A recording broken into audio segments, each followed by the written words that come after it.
people are aroused. I haven't seen people so aroused in a very, very long time. Do not come. Do not come. Hello, everybody. Welcome to the Punch Up Pod with Lila and Pat, our Sunday night shit show. Thank goodness we live in uninteresting, uneventful times. Oh, yeah. What a week. I mean, false flag. We'll get into it. We will get into it. It just is constant barrage of shit. I don't even know. It is. I don't know what to say. Hello, everybody. Welcome. Happy Sunday. Bonsoir. It is crazy times, but we are glad to be here with our pup family and seeing some of you come visit earlier just to let us know that you'd be on your way. Stephen, yes, it is always a lone wolf. Somehow they knew that right away. It's crazy. No investigation, just lone wolf. We'll talk about it. Oops. Kimiko, hello. And Citizen Vendejo, how are you? Anika, hello. Got Kelly and shooter fired 1 or 2 times, hitting one in a Kevlar vest, while Secret Service fired 3 or 4 times and nobody hit. It is a little Keystone copy, I think. Truth, hello, Hogel, hi. Yeah. We got Lee and Gwen. Hello, Wiggle, Zizu, Adria, hello, Hope, and the runs. Lucky Strike. I don't know if Lucky's going to visit. Strike almost always does. So we will, hope that she gets in there. Pat, hard to catch your breath.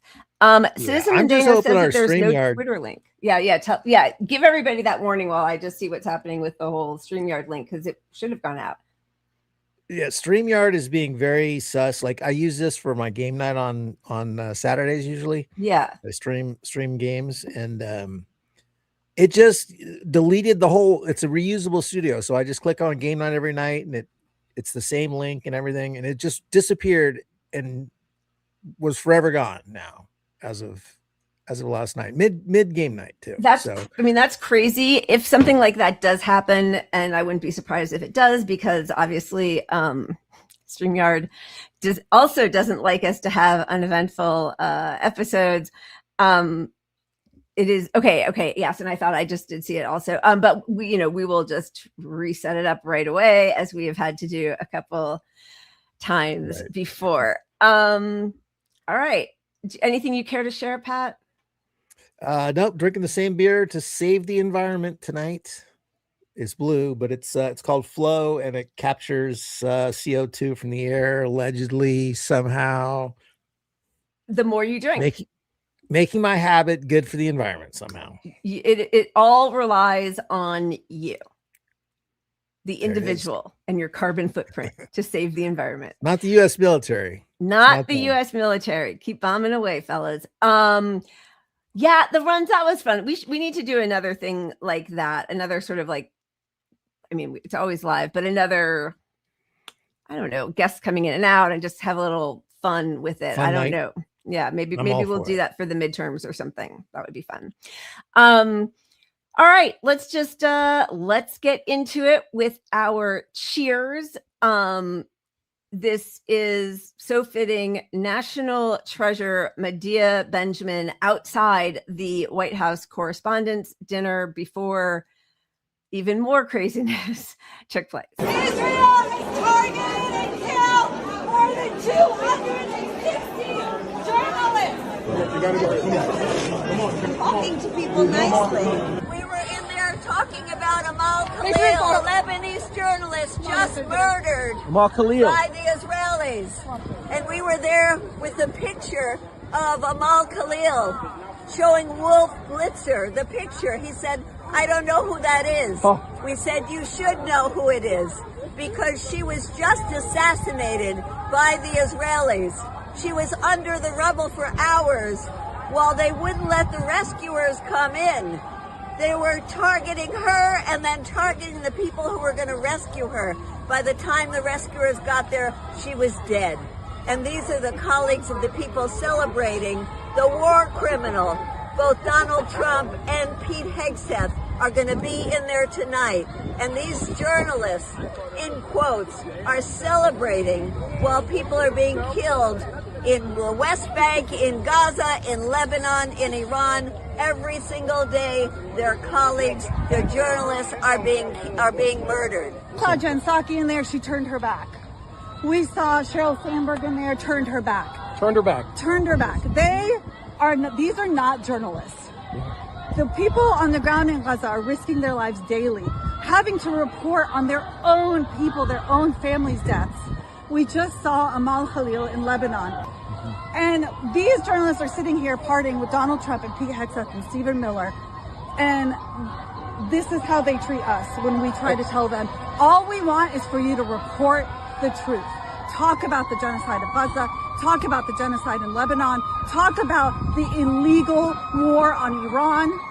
Talk about these things instead of just staying silent and then coming and partying with the war criminals that are in charge of these decisions. This moment will go down in history, and these people are on the wrong side of it. How dare you all just stand here and party with war criminals? I mean, it is so beyond shameful. Like it is truly disgusting how Wolf Blitzer doesn't know. I mean, because honestly, apart from Shireen Abu Akleh, who I think, got some coverage when she was assassinated a few years ago, this to me feels like, they are doing more coverage on Lebanon, both because international journalists can get in there. Right. And I don't know, maybe just because we've hit, some kind of mass density that people are finally, but like waking up to it. The fact that Wolf Blitzer has no idea, Jen Psaki turned her back. Democrat. Yeah, see, I can understand Wolf not knowing because they don't want to know. They're the propaganda. They know that it's bullshit. They know what they can and can't cover. All right. But he doesn't want to know more because his conscience would probably eat him alive. But that's kudos to them for showing up and putting it in their faces. That's amazing. That's what we need to do. I mean, that Medea Benjamin is truly a national treasure. She is so teeny. I've seen her dragged off so many different times when she is being arrested. They manhandle her whole body and are really aggressive with her breasts and her genitals. It's really vile to the point where when she's talking sometimes, she keeps her composure, but people who are interviewing her or recording it as she's being arrested point out, what are you, what are you doing? You keep touching her all over. I mean, it's just, they're all the same. They are all the same. Fucking genocidal. They are, and they're all bullies. It's just a bully behavior. It's a physical intimidation thing. Yeah. Which is ridiculous. You should know by now who she is. Of course. You're not going to intimidate her. Oh, and they tried to destroy Code Pink, even in the New York Times and obviously CNN, talking about the Hamas. The Chinese, because I think that the other woman who's with her, I think that is her, the not CEO, but the co-founder of Code Pink is married to somebody who was, I think, born in China. So they have and he's, multi-millionaire, maybe billionaire. I don't know. So there was Chinese state funded, which is not what that is. But, anything that they can do to just kind of tarnish it with the ick factor. Yeah, they might as well have just called it Hamas, of course. Yeah, of course. It's, Anyway, the new move is Hassan Piker, Oh, she's talked to Hassan Piker. So, yep. We will get into that if we have time, because there's more stuff, and a little bit like with the Lego videos, it's we're not necessarily. I mean, actually, I have to say, I didn't really know much about Hassan Piker until a couple months ago, but every time they show a clip of his, I'm like, that's pretty great. Democrats should be embracing the guy who still is saying that I wouldn't vote for AOC. He's saying he would vote for AOC. You're going to lose everybody if you don't at least get the squad people on board. Yeah, he is such a look for all the criticisms I've had over the years with him, which aren't even many. He used to be more of a stand for no matter what, you're still going to vote for these guys. Right. But that faded off like Yeah. pretty rapidly over the last 6 or 7 years, and I wasn't really paying attention to him. Right. Because it wasn't my cup of tea. But he's the middleman between us and the party. Yeah. Like if you want someone who can gatekeep and get people over to the party, he's the best you got as far as influencers go. Truly the Joe Rogan of the left. No, they all want, and again, I will just remind everybody, Joe Rogan was on the, left side for Bernie in 2020. You lost him. And now you're going to do the same thing. I mean, I don't think Hassan is going to go over to the right, but like, Jesus. Thanks, John. That is Ron Placone, friend to show and friend in real life. Ron Placone's movie Left It While. I loved it. It's so good. We had him on to talk about it when it first came out, when it was first released, I think. But yeah, we had a lot of fun. It was a really good movie. And this is true.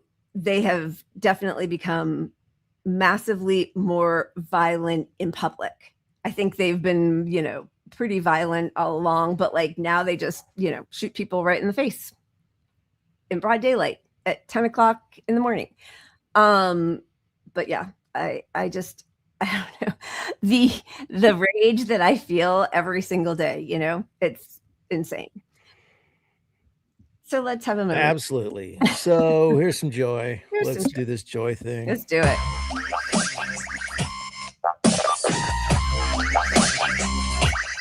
That's always a good one. Let's check out some smart cats.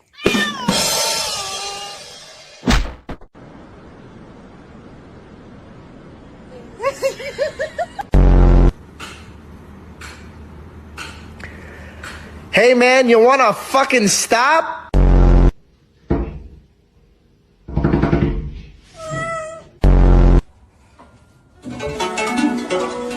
You? Oh no. Joseph Lamonte DeMarcus Summers, come from underneath that damn. Don't you tuck your ass back in there. Bang, you're dead. Roll over. Good girl, Stormy. Come here.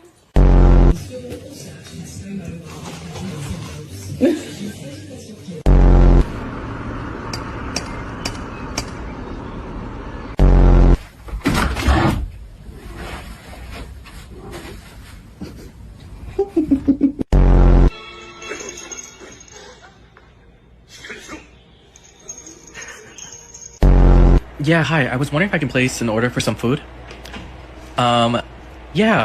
Maybe some... Yeah, no, I would love some food.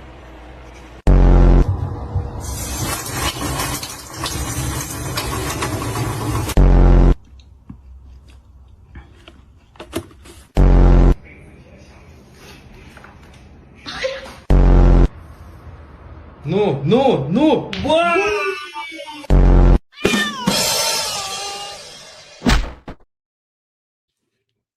But where'd you go? What is going on? That's crazy. You got rid of me. I thought I got the axe. No, you were gone. I tried to bring you back. You were already gone. StreamYard's doing its thing. Have to say I'm a little nervous for what might happen during this show tonight. So just, please come right back to YouTube or Twitter or whatever. We'll reset it up if they just boot the whole thing. So the Run says he thinks that we've shown this before. I don't remember. And I guess all I would say is I think the Runs, you have to drink more so you can be as forgetful as we are. We may have. It happens sometimes. But there's also a lot of overlap in some of the clips. Totally. Too, so a lot of compilations. Either one. All right. Let's get into this crazy thing that happened last night. Like it all happened so quickly, and I'm sure that everybody has already, seen the video. Let's start with what was happening before the show, before the actual show happened. Projected on the building was a message to Donald Trump and his friends.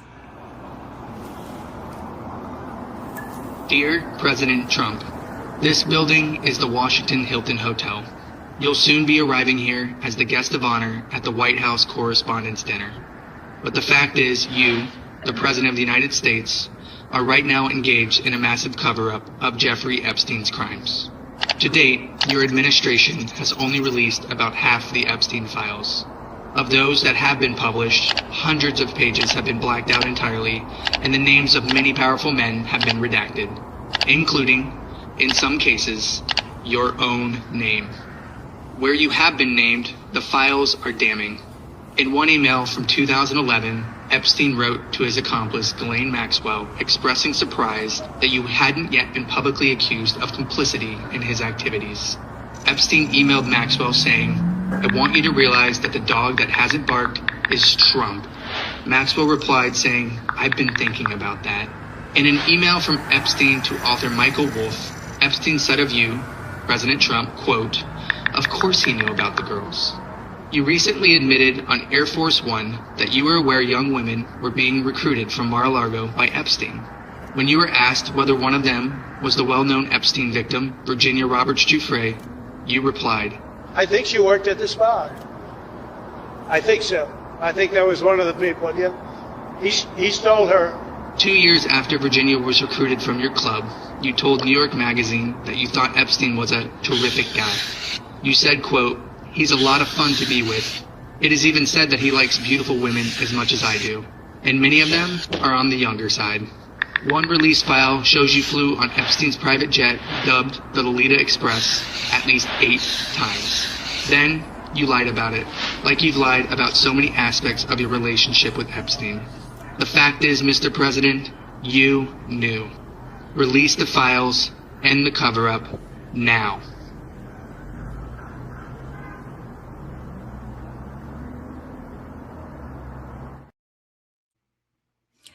Okay, so, you know, as we get into the false flag of it all, that's in a lot of people's minds, both on the right and the left, right? Former supporters, is that he's doing everything possible. Even some people think starting a war with Iran so that he can get people's minds off the Epstein files. I don't know exactly where I land on that part of it, but obviously this is playing into his massive unpopularity, even amongst his own supporters, right? Yeah, I mean, I would say his supporters probably care about this more than anything else other than the price of gasoline. Yeah, I think so too. Yeah. And I think a lot of them convinced themselves that even though they're coming at it from a different lane than I think people on the left are, that he would be anti-war and focus on America first. And so the fact that he's, you know, involved in all these, you know, the illegal slaughterings in the Caribbean Sea, the war on Iran, continuing Gaza and Lebanon, you know, it's like, I think that it all adds up. But yeah, but I think you're right. Like the Epstein files is probably the biggest. I'd say that, you know, you got to think about Pizzagate was largely a left thing. Like the left was the evil Pizzagate shit. Right. And so he was sent in with a mandate to uncover that stuff, basically. Yep. And election fraud, which, you know, didn't happen. So, you know, it's clear whether there's any evidence pointing at Democrats or not. It's clear he's covering it up. Like the cover up is the conspiracy. Right. So if there was nothing there, you don't cover it up. Right. Which obviously, you know, the Biden regime did the same thing. Like they could have exposed it. You know, we've known about who Jeffrey Epstein was since at least 2008 when he was first arrested and got his sweetheart deal. So, you know, okay. The other part of this before the actual event was this interview with Caroline Leavitt, which could not have, it's like she read the internal monologue or the, you know, the subscript out loud. Ready to rumble, is he not? He is ready to rumble. I will tell you, this speech tonight will be classic Donald J. Trump. It'll be funny. It'll be entertaining. There will be some shots fired tonight in the room. So everyone should tune in. It's going to be really great. I'm looking forward to hearing it. I love it all. And you wrote most of it, you said. I can't take credit. In true Donald Trump fashion, the man puts his pen to the paper himself. So it's a lot of his own work. I mean, yeah. Shots fired. Yeah. Hilarious. I mean, what does that laugh come from too? Like, it's so not meeting the comment back to her, to him. Like, it's the whole thing is sort of weird, like, especially because most of the journalists who were in attendance, I mean, a lot of journalists did not go, especially people who, you know, were sort of on the left. Although, I mean, obviously there was, you know, people from CNN, and I think Joyanne Reed was there. So there were definitely plenty of people that he would want to take aim at. And that's a pretty common expression. So like, I am honestly not reading much into it. And yet, as you know, there are a lot of little bits and pieces that then become sort of more buoyed by other bits and pieces, and then you just sort of have a big snowball of something feels very off. I mean, the presser where they're all stoked like they just won an award. It's crazy. That is the most bizarre scene. Like, you know, it's like crazy. You know, I've been in like some scary car accidents, for example, and you're sort of hyped up and excited, and you know, it's an adrenaline thing. An emotional thing. But I mean, I can see being, you know, joyous or something, having survived it, and adrenaline. But this is not like immediately after. There's the delay. Yeah. And for them all to come out so happy about it, every single one of them was just stoked about it. It is so bizarre. I'm sure that, you know, we have a few different clips of different moments during the event. This one, though, I think is interesting to notice the difference between Trump and the cabinet members who are at the big, you know, table at the head, and everybody else who's in the audience, you know, at their tables, right? There is a different response to what's happening. So this is just like 20 seconds.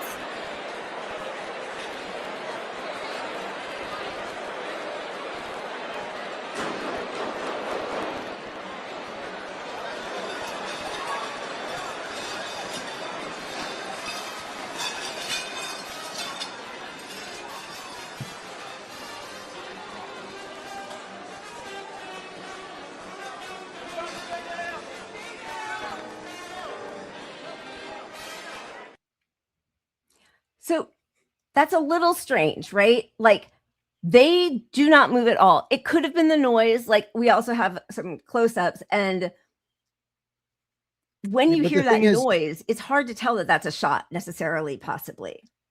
Okay, but you're the Secret Service. Like, for me, that's the bizarre thing, is that they take a good 5 seconds to respond. Like, I was waiting, when's the shot? And you don't see anyone go to Trump for a few seconds.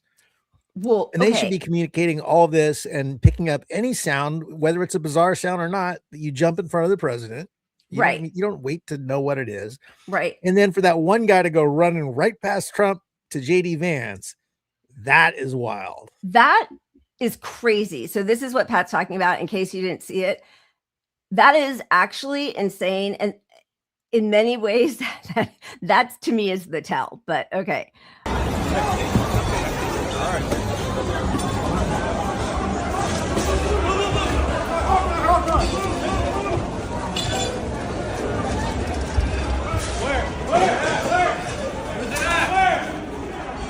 So that's Trump. And the woman that they don't care about is the head of the White House Correspondents Dinner. They just leave her to crawl away. Nobody's even helping her at all. They run for JD Vance. So, I mean, you know, here's the thing is they run for JD Vance to get him out of there, which makes you think like, okay, it's a Peter Thiel project. Let's get rid of Trump and get the real guy that we wanted to be head of the nation, right? But then that kind of undermines the idea that it's a false flag. Because if it's a false flag, then that's not what you would do. right? But no matter what, it's weird one way or the other. It's all weird. I don't know where I land on either yet, you know, like, and possibly not everybody's on the same page, even in the Secret Service. Like, you know, it doesn't mean that everybody was read the script ahead of time, right? No, to me, look, all those people in the room that were happy, they weren't all in on it, even if there was a plot. If there's a plot, there's 3 of them, maybe. Yeah. You know? But they're all taking their lead from their president, who's so happy and stoked. And, you know, maybe that's just contagious, and you're kissing up to the boss who wants to present this happy moment, triumphant kind of thing, and not freak out, like, because that's too woke. Yeah, but I mean, it does also show, you know, even though Secret Service is this entity that's always existed on its own, separate of the presidential powers, you know, it's its own department, basically. Right.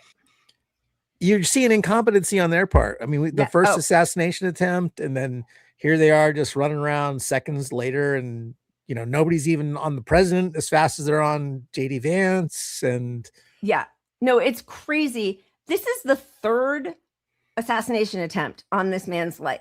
So first of all, it's strange to me that he's so fine with it, because he does not seem like a courageous man on any level ever, right?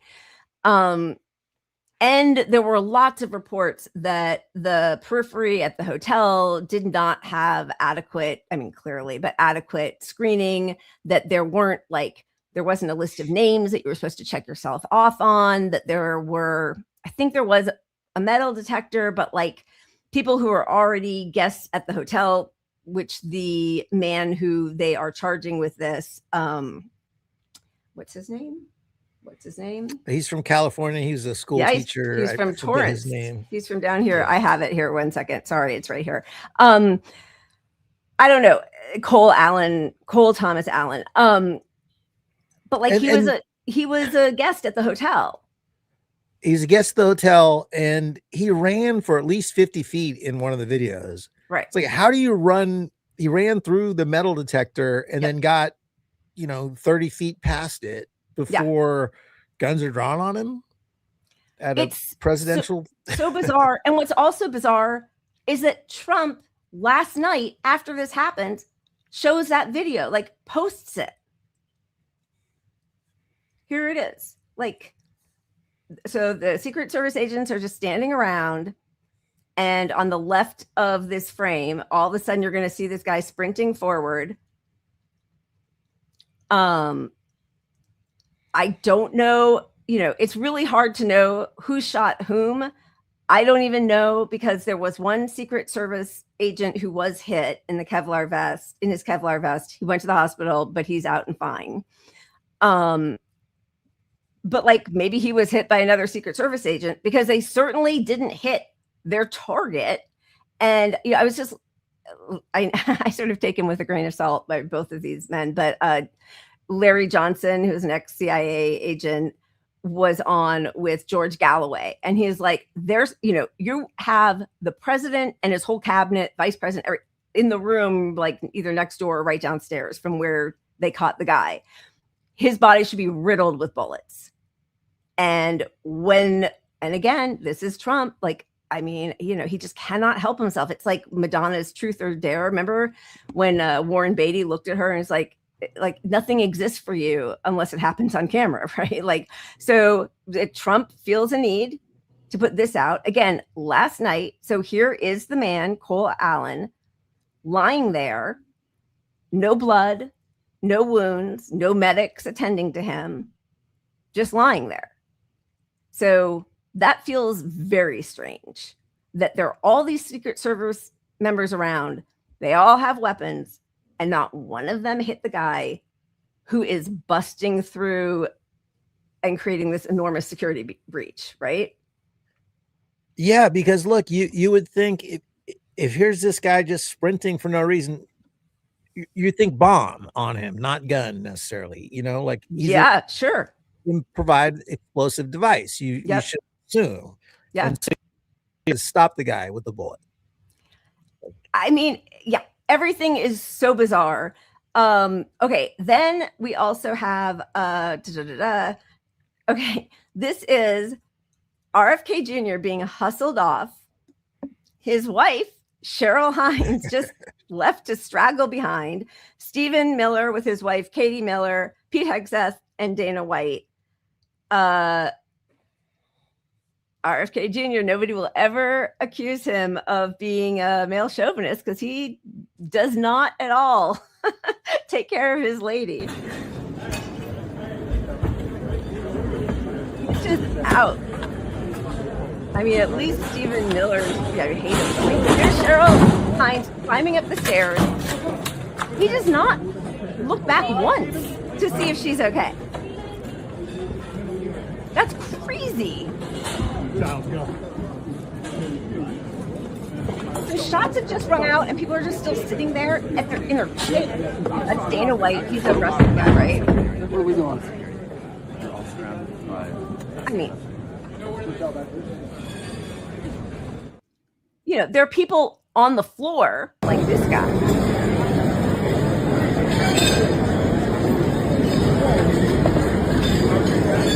He's just crouched down. The shooting's happening. He's at the head of the FBI doing nothing. They show him there. They show him outside after the event, just on his cell phone, walking around like, you know, like, hey, is the chicken ready tonight, dear? Yeah, you know, comforting like, Erica Kirk, you know. Yeah. Like not in a panic, scrambling mode. It's just bizarre. And then they showed footage of him before it too, where he looks like he always looks nervous. So I don't know if that means anything, but he's just like, he's constantly looking around with his buggy eyes for something. And it's like, man. And then he has the press conference afterwards and he kisses Trump's ass. And it's like, his job's on the line. Yep. I don't know. You know, I mean, I was joking that he might be the false flag guy, but like also he might be the false flag guy. He might be the guy behind this shit. I mean, but like not even acting the part. I honestly think he's just a total nincompoop. Like he's definitely not the mastermind of this. Maybe Lord, he knew about it, but like he doesn't even try to pretend to act like the head of the FBI. If he knew about it, it's them telling him what's going to happen, and you're going to go along with this. Like he's not behind it. Yeah, he's the guy they used. Right, but like he doesn't even go along with it. Going along with it, you'd think, you know, that would be like Trump standing up and saying fight, fight after you get shot in the ear. Like that feels like that's the script. Right? He's not used his role. Yeah, like his role is supposed to be kind of the hero law enforcement guy, right? I mean, he's not, but like, right? Okay, this is Dana White. I mean, it started getting noisy. Tables getting flipped over, guys running in with guns, and they were screaming, "Get down!" I didn't get down. It was fucking awesome. I literally took every minute of it in, and it was a pretty crazy, unique experience. So you were on the aisle. What exactly did you see? We were sitting right in front of the table. Okay. Right in front of where the president was. Table. Yes. And what exactly happened? So someone got tackled, or like what? Nobody got tackled, but guys came in looking for shooters. And they came toward our table. I thought the shooter was over by us or something. But yeah. So you didn't see the actual attacker itself. Okay.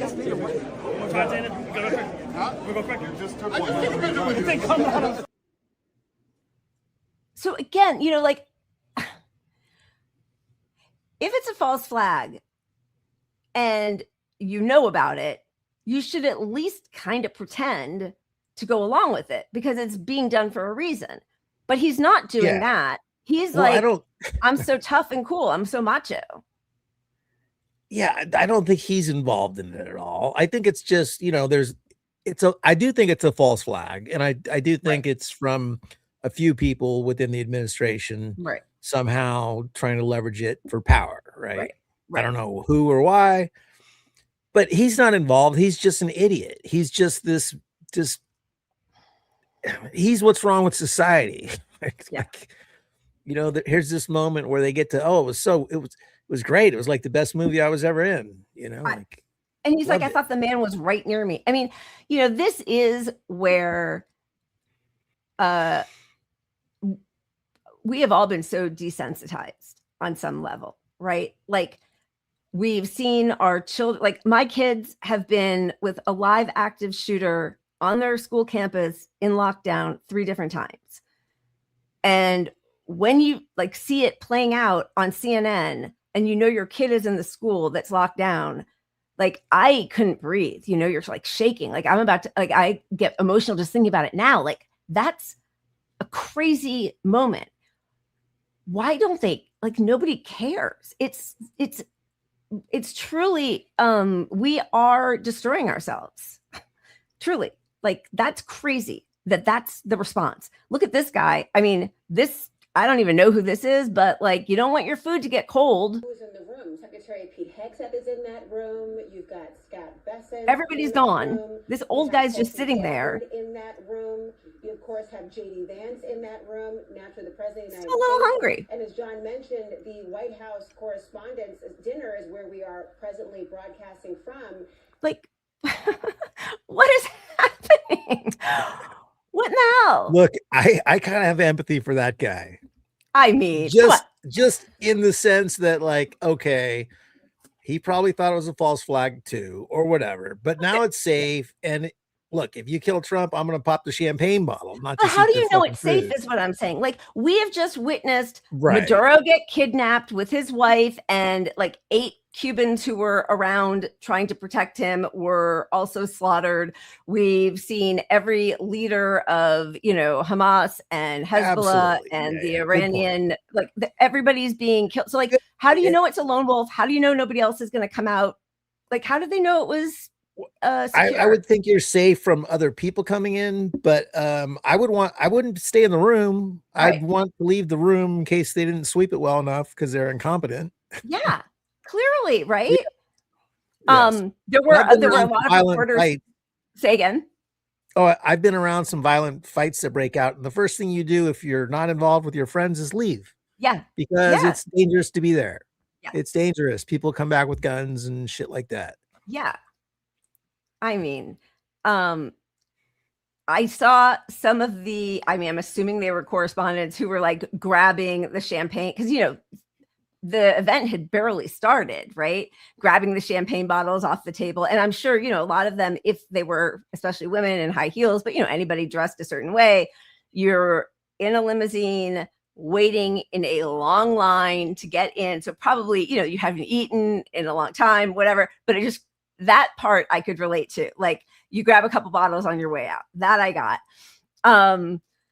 Okay. So and then there was the photographer taking pictures with a glass of bourbon in one hand. Oh, I didn't see that. That's very funny. Yeah, he got some good pictures too, but he's just sitting there drinking his bottle of bourbon, snapping pictures. That's kind of badass, actually. I like that. I like, because then there was Olivia Reingold. She's the one who works for the Free Press, and asked Abdul El Sayed the question about, do you believe that Israel has a right to exist as a Jewish state? And he asked her what that means, and then she wrote the whole write-up that he squinted his eyes or slit his eyes as he, menacingly, no, she didn't say menacingly, but anyway, she's down on her knees. She's supposed to be a journalist. She's videotaping herself, not the scene. Of course. It's just a close-up on her face. Isn't that our society in a nutshell right there? Yeah. God damn. I mean, right? All right. So this is Trump's very strange press conference. So at first he puts out a tweet or tells journalists, whatever, that they're going to get right back to it. Let's see. We're going, where is this? He first says, we will resume momentarily. White House Correspondents Dinner will resume momentarily after President Trump was whisked off stage following a series of pops booms, according to WHCA President Wahia Zhang. I'm sure I'm not saying her name right. In remarks to attendees at the Washington Hilton. But then they decided it will be postponed. But like, even that, again, this is the President of the United States, on some level, the most important, figurehead in the world, who just was possibly the target of an assassination attempt. There is no way they have secured that whole hotel and know that everything is fine. There is no way that they know that guy is a lone wolf. There's just no way. So again, this gives more credibility to the false flag thing, to then say, hey, let's get back to dinner. Oh, you're muted. Oh, absolutely idiotic. The only thing they knew is that they blew it, right? So when you know you blew it, this guy had a shotgun like right outside this fucking thing. Like they dropped the ball so hard, they had to have known they were at risk, and any reasonable person would have said no. Absolutely. And as trendy as Davros says, it's a crime scene. Although we saw what they did at the Charlie Kirk crime scene. They right away were like taking things down, removing stuff. I mean, like, it's really hard to know where the Keystone Coppery ends and the intentional shit begins, because they're just, I mean, it's just very crazy. On display is all the incompetence. So much incompetence on display from top to bottom. And then of course what they use this event for and try to pitch the ballroom, and oof, what the fuck. Crazy. Okay, so this is Trump's press conference. I mean, just rambling, crazy town. The people across the globe, in fact, are watching you. You demonstrated courageous leadership, and thank God you're alive. All of us are alive today. What is the message that you want to give to the world that this should change? What corrective measures can we take from here on? So. Well, all you can do, look, I don't care how many people you have, how good they are. They can be the greatest people. You have the greatest security in history. If you have a whack job who's got a brain, but it's a little bit distorted or a lot distorted, they can make trouble. I would say, Pete, right? You know, they can make trouble. Some of these people are of genius level IQ, and they're nuts, so it can be trouble. So you do absolutely the best. You get the best. We have the best people. Well, look, it was proven tonight. He started running from 50 yards, and he was fast. He was like a blur on tape.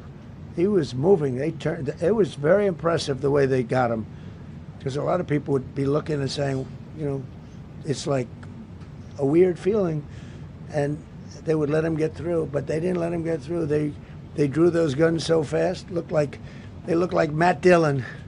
They looked like somebody that knew what they were doing. What do we do? But it comes with the territory, and if you want to do a great job, I really believe that. And you take a look at what's happened to some of our greatest presidents, and it doesn't happen to people that don't do anything. And it's not going to deter me from winning the war in Iran. I don't know if that had anything to do with it. I really don't think so, based on what we know. But we're going to continue to do a great job. That's all I can do. Matt, like, what in the hell are you even talking about? Accomplish things. You're so heroic. You're courageous.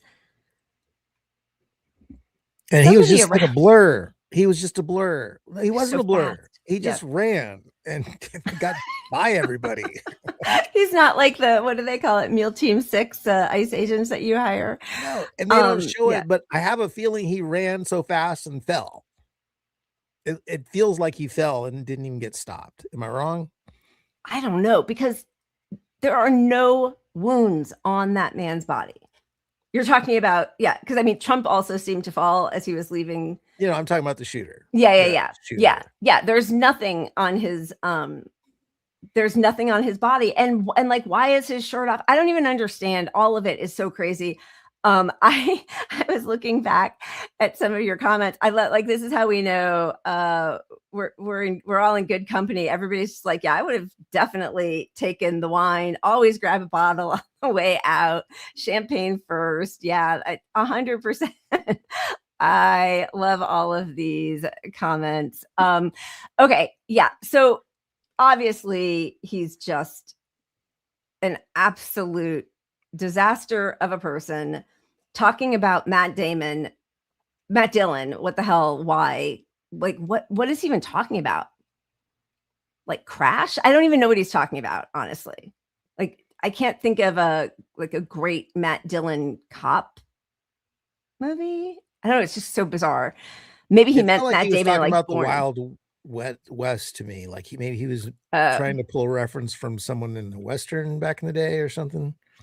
Could be. But listen, never miss an opportunity. So one account gathered all of these big MAGA accounts that right away last night decided that what's really important, and I know this is really small, but every single one, you know, Libs of TikTok and Jack Prozobiec, whatever, and Wokeness, Wall Street, you know, like all of the right-wing, Chernovich, basically Meghan McCain, Tara Bull, all of them are saying, build the White House ballroom now. That is what they took from this. Build that ballroom now. The president was almost assassinated, and we are going to take this time right now. You know, when kids are killed in a massacre at a school, it's not the right time to talk about gun safety. But the second that this false flag thing happened, they're all like, got to build that gold ballroom right away. Can you imagine pimping a real estate thing? Like, and look, if you can't make it safe for the president anywhere, I mean, he goes around all the time everywhere. So like, this is in Washington too. This should be a safe space. You know, it's your Secret Service dropped the ball. Yeah. It's not.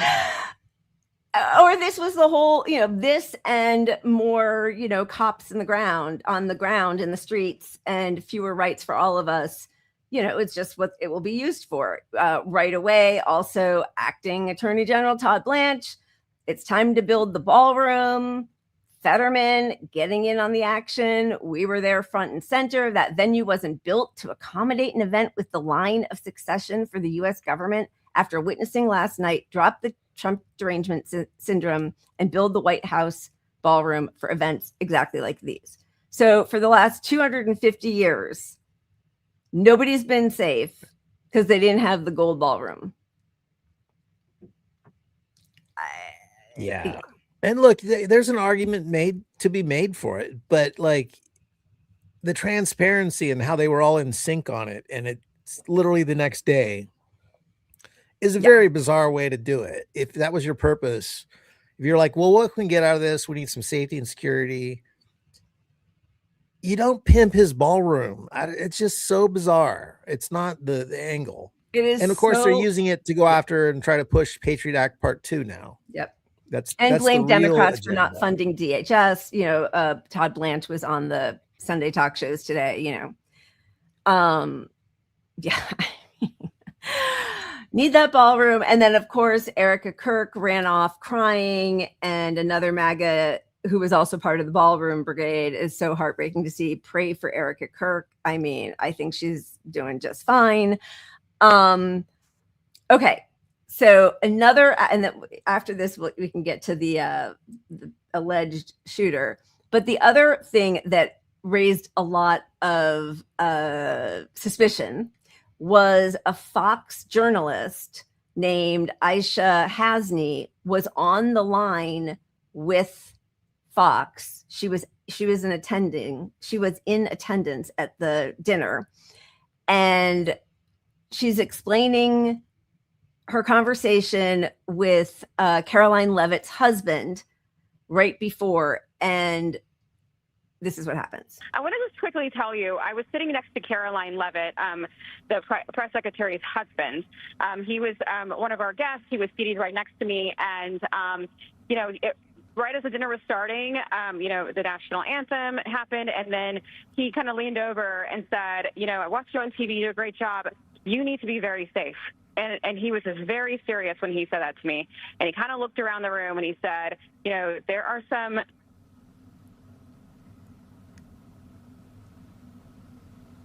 There's some what?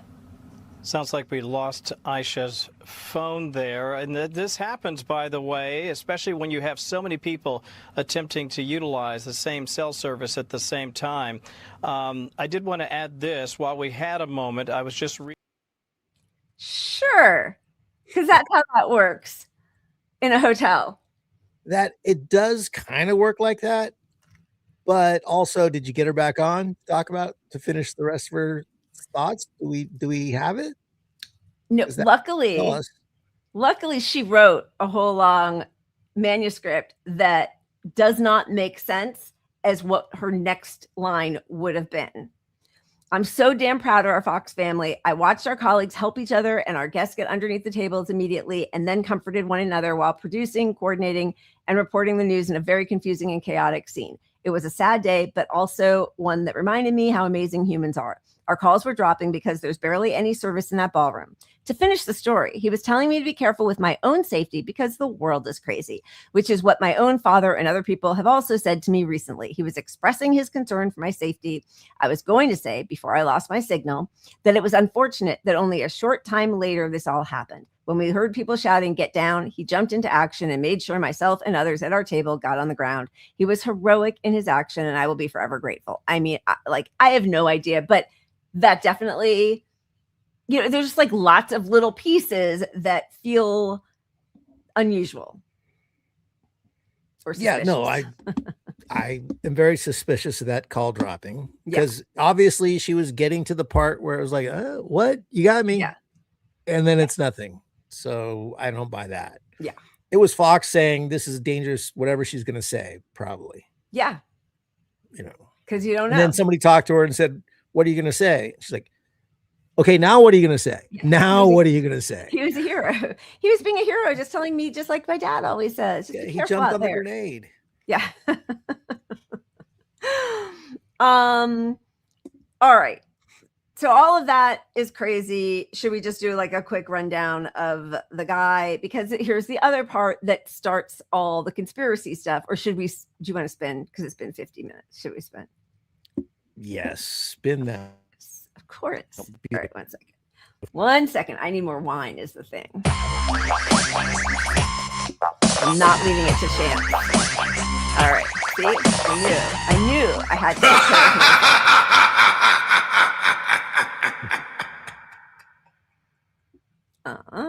What do you want? Self-checkout? No, let's wait for let's do that with the Hassan bit, maybe. Okay, good. Yeah. This one fits better anyway. This is Puppet Regime. I love watching your TikTok, which is next level. Clearly, that's expressed by my 13-year-old son. No, God, please, no, no, no.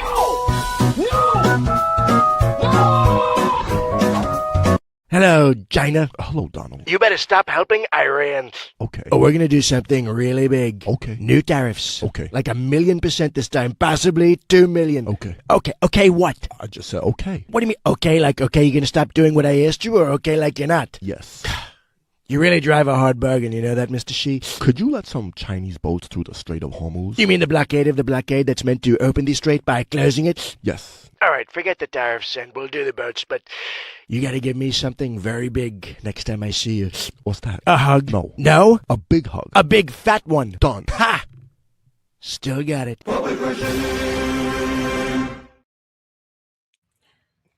Stupid. It just feels so like reality. Like you cannot spoof these people. They are clowns. It's just crazy. Also, just before we get cut off and maybe lose our ability to thank our super chats right now, Sisson Benejo, thank you. What's up? Even Richie Torres speaks against the settlers. Yeah, I didn't see him say anything, but that seems to be the one talking point that is approved by even AIPAC, that you can say something against the settlers and their violent action. You just can't say that they're fully supported by the IDF and the Israeli government. Because the technical official position of Israel is they're against the settlers. They're against the illegal settlements, which is where they just leave it at that and let them do everything and then use and protect them. IDF to protect them. Yep. Yeah, it's Strike. Disgusting. Thank you. There will be a before and after Amal Khalil and David McIntosh. Her legacy as animal lives advocate will outlast her. People need to see how IDF treats pets. That's another great point. There's this beautiful video the day that she was killed of her rescuing a little cat from under the rubble. It's just, I almost pulled it, but I just couldn't show that as the happy segment for puppets. I know. Same. Cheers, Vendejo. Thank you. Thank you. Okay. So here we go. This is the man that they are going with. We just showed him on the floor. Cole Allen. This is him from a few years ago. Shooter Cole Allen, seen here in his Instagram post wearing an IDF sweatshirt before his profile was removed. Interesting. Just putting it out there. Little interesting. Also, people who are way better techie heads than I am do this kind of thing where they explore search trends. And apparently there was a jump in the search for the name Cole Allen 24 hours before the dinner in Israel, which is also kind of interesting. They also very quickly found his manifesto. Yeah. And the I was manifesto, just wondering. yeah.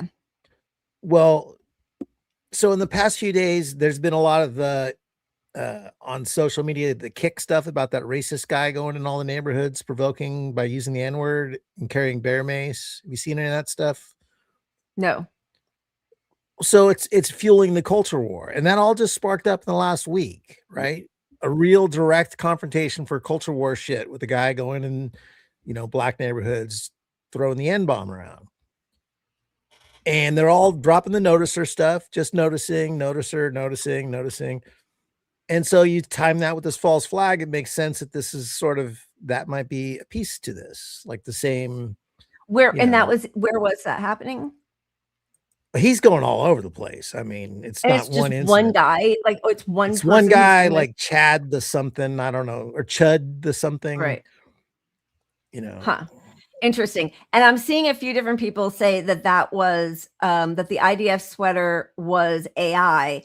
I saw other ones that I thought were AI afterwards that were, like Free Palestine. There was an Iranian one, so I don't even know about that. But, again, it's so hard. And also because we know that Elon Musk manipulates the algorithm and programs things the way he wants it to be. Like, who knows? Like, people could, maybe timestamps aren't real anymore. Like, there are things that we sort of like, you look at something and you think, okay, well, at least if I can find this post on this person's feed from back in 2021 or whatever, that at least is real because there is that timestamp. But like, I can't get into the metadata and know that that's actually the timestamp. It's like when you forward an email and it says the date, well, you can go in there really easily and just change the date and be like, no, see, I did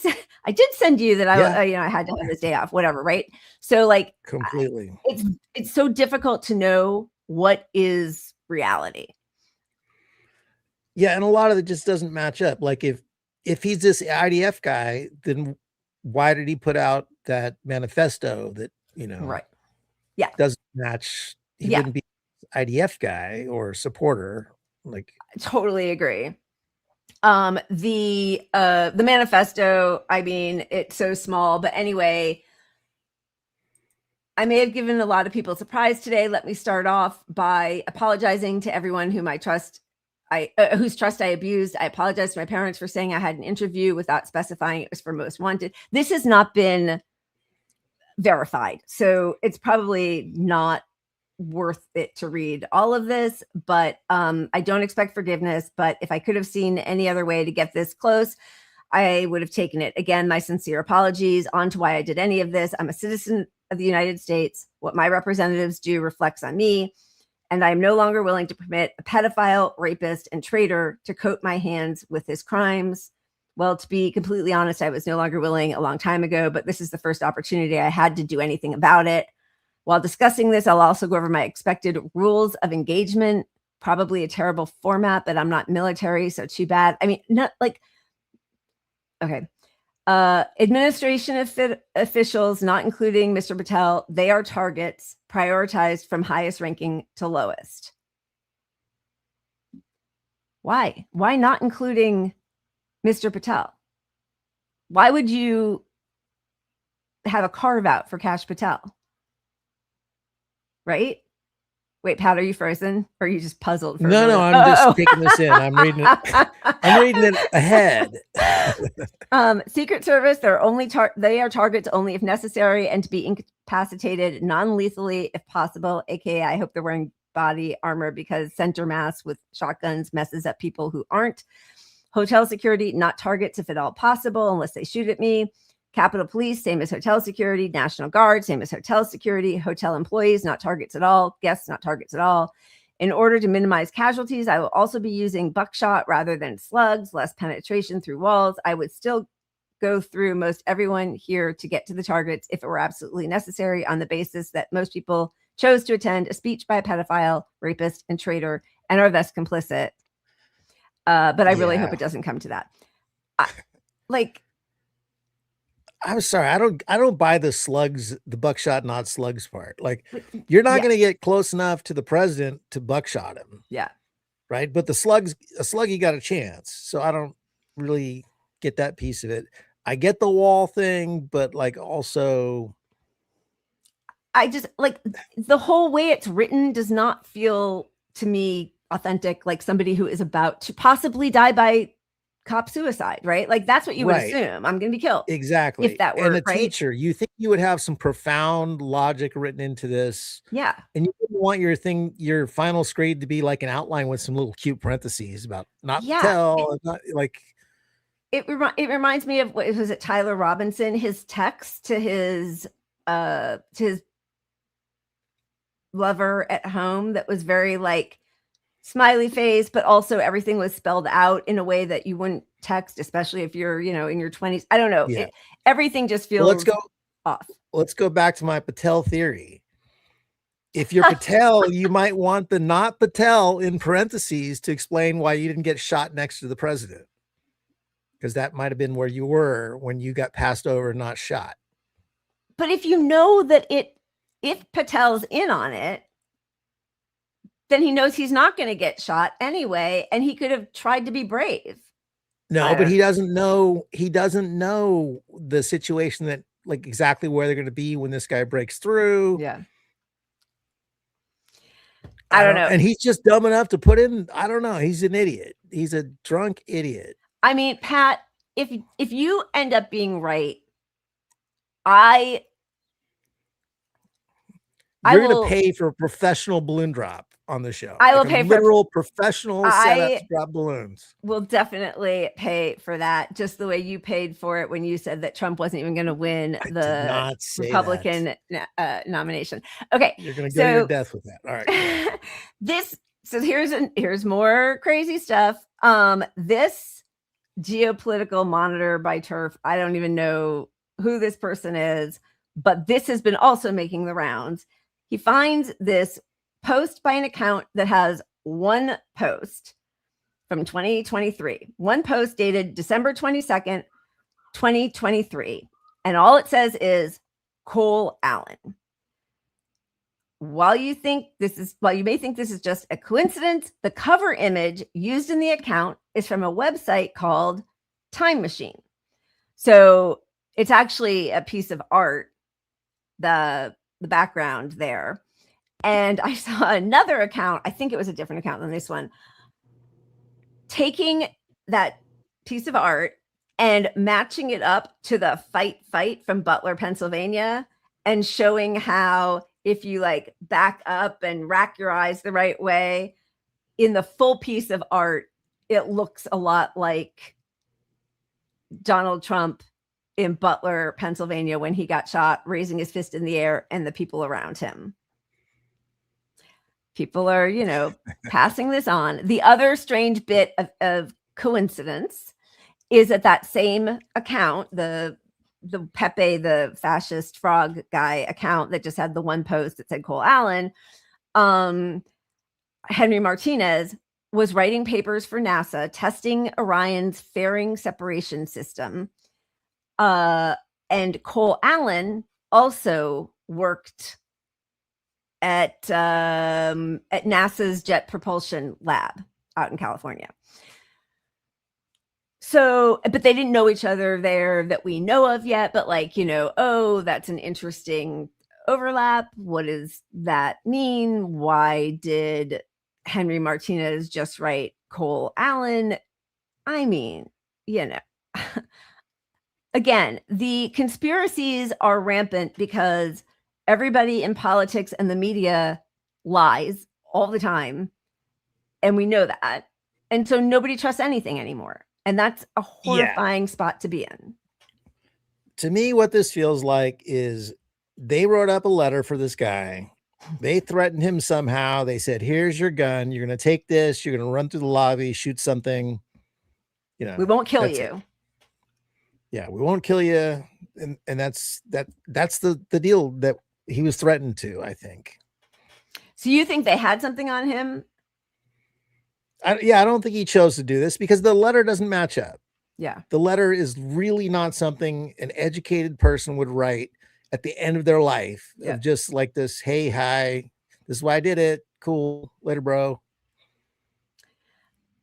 Yeah. Okay. And he's smart enough to know he's probably going to die. Unless that was part of the promise. Right. So but yeah, I mean, he teacher of the month at this, I think it's like a tutoring school, C2 education. And then this is interesting. And it's always just strange to see footage of somebody before they kind of are mounted onto the world stage. But also could also feel like a strange coincidence. Like, oh, you were already sort of known. You were already somebody who had been picked to have a spot on you on news channels. So this is him back in 2017. He went to Caltech. This is a spot on him from back in 2017. He invented a special kind of brakes for wheelchairs. College student Cole Allen developed a prototype for a wheelchair emergency brake. The wheelchair brakes tend to lock the wheels, but don't actually lock the chair to the ground. The idea with this is to prevent it from moving at all. Recent Aging into the Future conference held by St. Barnabas Senior Services and the Eisner Foundation offered a test run on products that have the potential to enrich the lives of seniors. 14 different tech startups got to present to over 350 people in the hopes of getting their projects into some sort of senior health facilities. Listen, I don't know the guy, so obviously that's a 39-second clip, but I don't know. Everything just feels off. It just feels like they needed a lefty. They knew this guy was a lefty. They had some proof of him. Somebody saw him on TV as a lefty. Oh, he's black too, black whitish, Right. educated even. That could even hurt because it's your ideas that are dangerous, not your social economic status. It's just your ideas of socialist, leftist. Yep. Okay.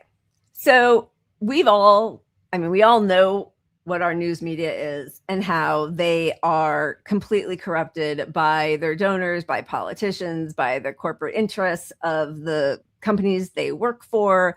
We know that this administration, listen, the Biden administration lied all the time also, but they decided he was empathetic Joe. And so everything was like just a kind of a strange blip if they ever called it out at all, which they sort of stopped doing after 2014.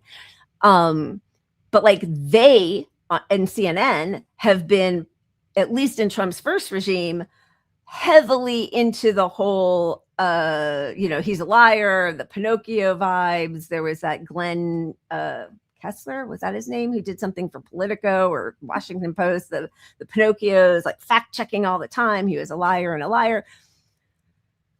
So today they do a panel and they are clearly so removed from where the public is and why the public might be feeling this, that along with all of Congress and every politician and all the CEO class, they also should get the, get the boot, and any just regular person off the street would do a better job on this panel than these three clowns. One thing that I'm disturbed by as we woke up this morning is seeing folks.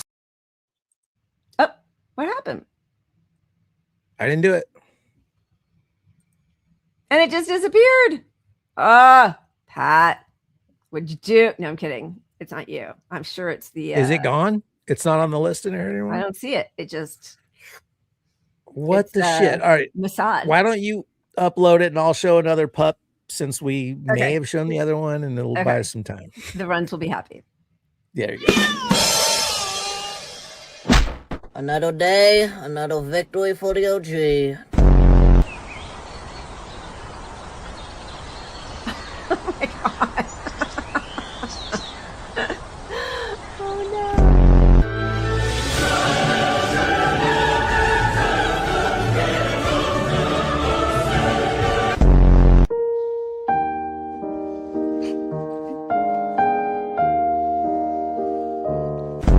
Nah. No way. Bro, be patient.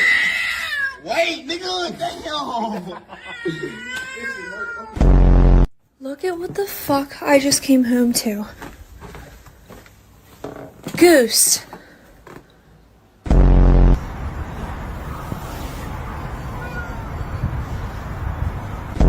you okay? Oh my God. He's stuck.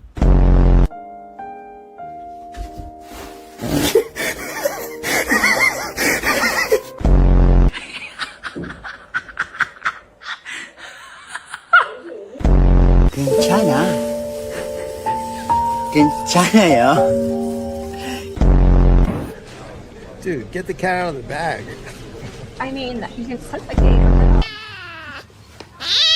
Watch out.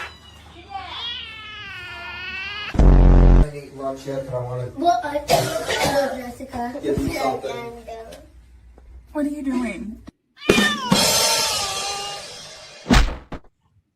Some of those were really cute, but yeah, get the get that head out of the suffocating bag. Jeez. Yeah. Louise. Hey, get your camera out. The cat's dying. Yeah, I would make a horrible chronicler of life in that way because, yeah, I would never stop down for that. Okay, so here we go again. I'm going to push the button and then take my hands away. CNN panel this morning. One thing that I'm disturbed by as we woke up this morning is seeing folks on the internet say that this was a false flag, that we are basically all in cahoots to say that this was staged. And I think as someone who, for all of us, who was in the room, who had to jump on the ground, who had to text our family and friends and tell them that we're okay, calling our moms, like so many people in this country have done for decades, to see people say those kinds of things, it is frustrating and it's disturbing. It shows the issues that we have to try and fix in this country. And I think nothing taught us anything better than, the importance of journalists being on the ground, in the room for moments of historic significance than last night, us all dropping to the ground and literally like 5 seconds later, phones up and around so that the American people get a firsthand account of what's happening in a room where the most powerful people, including the president and vice president of the United States, were at. I saw something that, the false flag, this was staged, is a big thing in MAGA world. But I'm hearing that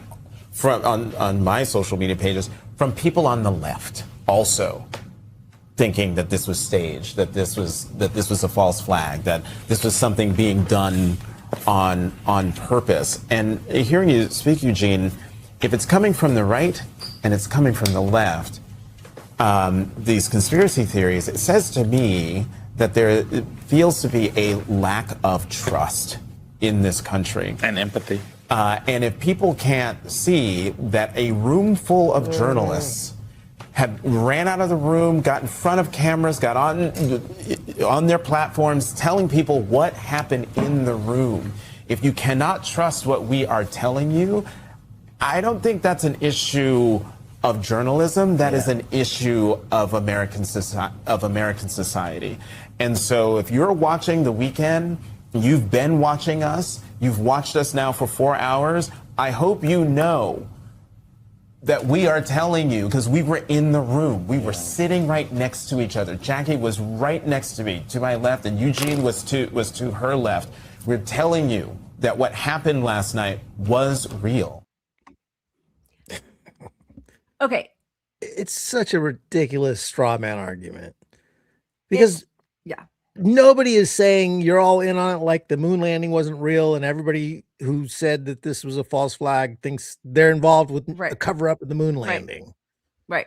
We're saying somebody planted a false flag, 2 or 3 people, maybe, maybe the worst people out there are thinking like, oh, 20 of them are involved or something. Right. But that's not the press. Nobody's calling you guys like, that's not even a real argument. And we're hearing this thing from the host of MSN now. What's his name now? That guy, the Jonathan Capehart, the one in the middle. Jonathan Capehart. Jonathan Capehart was fired for working for Hillary and not exposing it while he was on air doing news for MSNBC. Yeah, exactly. So don't talk to me about trusting the media when you're fucking lying and you got your job back, for fuck's sake. I mean, it feels very much like blame the voter. Like, oh, you don't trust the media? It's because you have a lack of empathy. What I do think, though, that felt authentic was the other guy, Eugene, I don't know his last name, who starts talking, who you can hear his voice sort of shaking. Like it is emotional if you think that your life is in danger and you don't know where it's coming from and it happens out of the blue. It's terrifying, right? And it is emotional. Of course. And so no that to me felt authentic. And it's interesting to me that nobody in the cabinet or the president, nobody had that feeling, right? Like they're all smiles afterwards. True. So very true. That part feels authentic. I want to know all of the empathy that they expect in their privileged multi-million-dollar, completely typically safe lives. How much of that is what Palestinians have been going through every day of their lives for 100 years. And Lebanon, and now Iran, and Yemen, and Syria. I would love to see their empathy on that. When you have Jen Psaki turning her back on Medea Benjamin and Wolf Blitzer saying he doesn't even know who Amal is, like, fuck you. Nobody has any sympathy for any of you because you've been completely silent on a genocide happening. Yeah, and like I said, I mean, the guy leading the show fucking got fired on air because he was working for Hillary during the midterms, didn't expose it, and was doing PR pieces out in the open for Hillary. And he's going to lecture us. And look, when you start your segment with, oh, it's the left and the right that think we're full of shit, maybe look in the mirror a little bit if you're going to pretend. I mean, they know they're full of shit. Yeah. He knows he's full of shit. Yeah. But come on. I mean, you're basically talking to your entire audience that is, except for the true believers in, MSN Now is the real news. All right. That might be like 1 out of 5 viewers thinks you're not full of shit at this point. Yeah. Yeah. Where have you been for this whole time where all you do actually is say why we should die because we don't have health care, why Israel's the most moral army in the world and has a right to self-defense, why Hamas should be condemned, why the boundary, like Israel's pushing the boundaries in this fragile ceasefire with Lebanon. Like they are liars. They're propagandists. And yet, Jay, I feel the same. Like I keep complaining because we've had people here for like the last 2 weeks and no laundry machine and mold in the wood, and they had to tear up the floor and then put down a floor, and then the laundry was supposed to be delivered and then that wasn't right, and then now they have to redo the floor and the laundry machines. And I'm like, kind of losing my mind with all of it, especially because I'm a germaphobe. So I'm like giving them all masks, which they roll their eyes at, and booties for their shoes, and everybody, like, it's just, and my dog, and then I'm like, I am the luckiest person in the world. Like what am I complaining about? And for these people to sit there in front of, I don't know, what do they have, 2 million viewers now? That's probably, they've come way down. It's not like the whole world, but still, like, and to complain that we don't have empathy for them and to totally miss the point, as you said, like nobody's thinking that they were in on it, but it's just another way of blaming everybody else. it's a straw man argument. You know, you're putting up this thing and saying, oh, everybody needs to come together to fight against violence. You know, yeah, okay, violence bad, sure, we can maybe agree with that. Yeah. But like, there's a reason we suspect false flags at this point, and you're a journalist. Why don't you analyze our arguments and put that on air somewhat in this discussion? Nothing. I mean, it is so atrocious that somehow they still made it about themselves. Right? I mean, of course they did. All right. Well, the Lego people, they are right Still on batting it. 100. Hardest 1,000, batting 1,000, working excuse me. people. Yeah, batting 100 is how I would bat. Not if I the were best, lucky. but- Okay, so this was put out last night. Yeah. White House dinner just went down. Had to control everything. LMAO. But did you? Drama still hit anyway. No comedians. Snowflake, ego so fragile, can't handle the smoke. Hire the mentalist so you don't get roasted, bro. Control the whole show. You the only one to blame. No comedians. Super fragile snowflake, country going broke. MAGA waking up, they see the joke. You control the video, but you don't control Iran. Yeah. Before the meal, no food, no crumbs on the plate. Prices too high, empty plates, political pie in the sky. Shots fired, whole place got swatted out. SWAT team rushed in, chicken little freaking out. Ballroom is the stage, exit is the cue. Trick up your sleeve, didn't get the survivors to leave. Dapper change, cover up, staging the whole scene. Every time your polls drop low, you pull the same scheme. No comedians. Snowflake, ego so fragile, can't handle the smoke. Hire the mentalist so you don't get roasted, bro. Control the whole show. You the only one to blame. Yeah. You talk big tough guy, but we laughing out loud. Had to stage the whole thing so it don't expose the fraud. Shots fired in the room, cleared fast. No food arrived, just drama unsurpassed. Trump post, let the show go on like a hero, but no one was even phased in there. Zero. Shooter apprehended, even different than planned. Now you say we'll just do it all again. Damn, yeah. Super fragile snowflake, can't handle the smoke. Shots fired. Whole place evacuated. Let the show go on. You the only one to blame. No comedians. Snowflake, ego so fragile, can't handle the smoke. MAGA waking up, country going broke. You control the dinner, but you lost the same. No comedians. Fake tough guy show, now the whole world laughs. Sacred defense, we see the game. You control the narrative, but you still a loser. Sacred defense. No comedians. Super fragile, shots fired. Country going broke. Yeah, we see it. Sacred defense.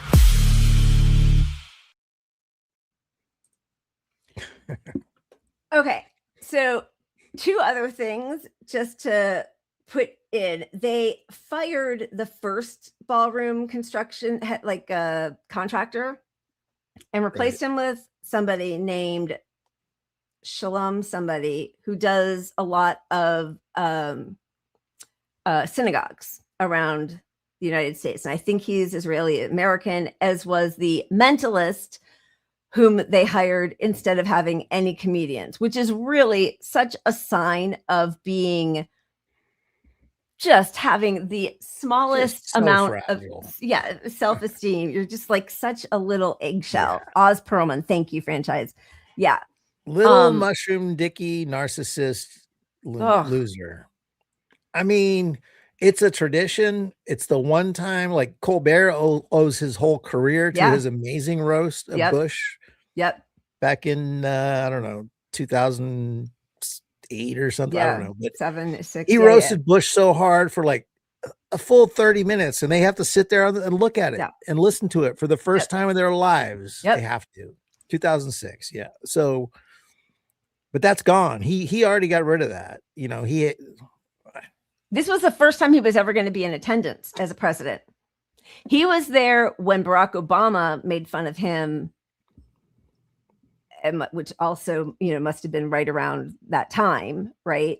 And apparently that's what really spurred him on to want to succeed Barack Obama after, he was leaving.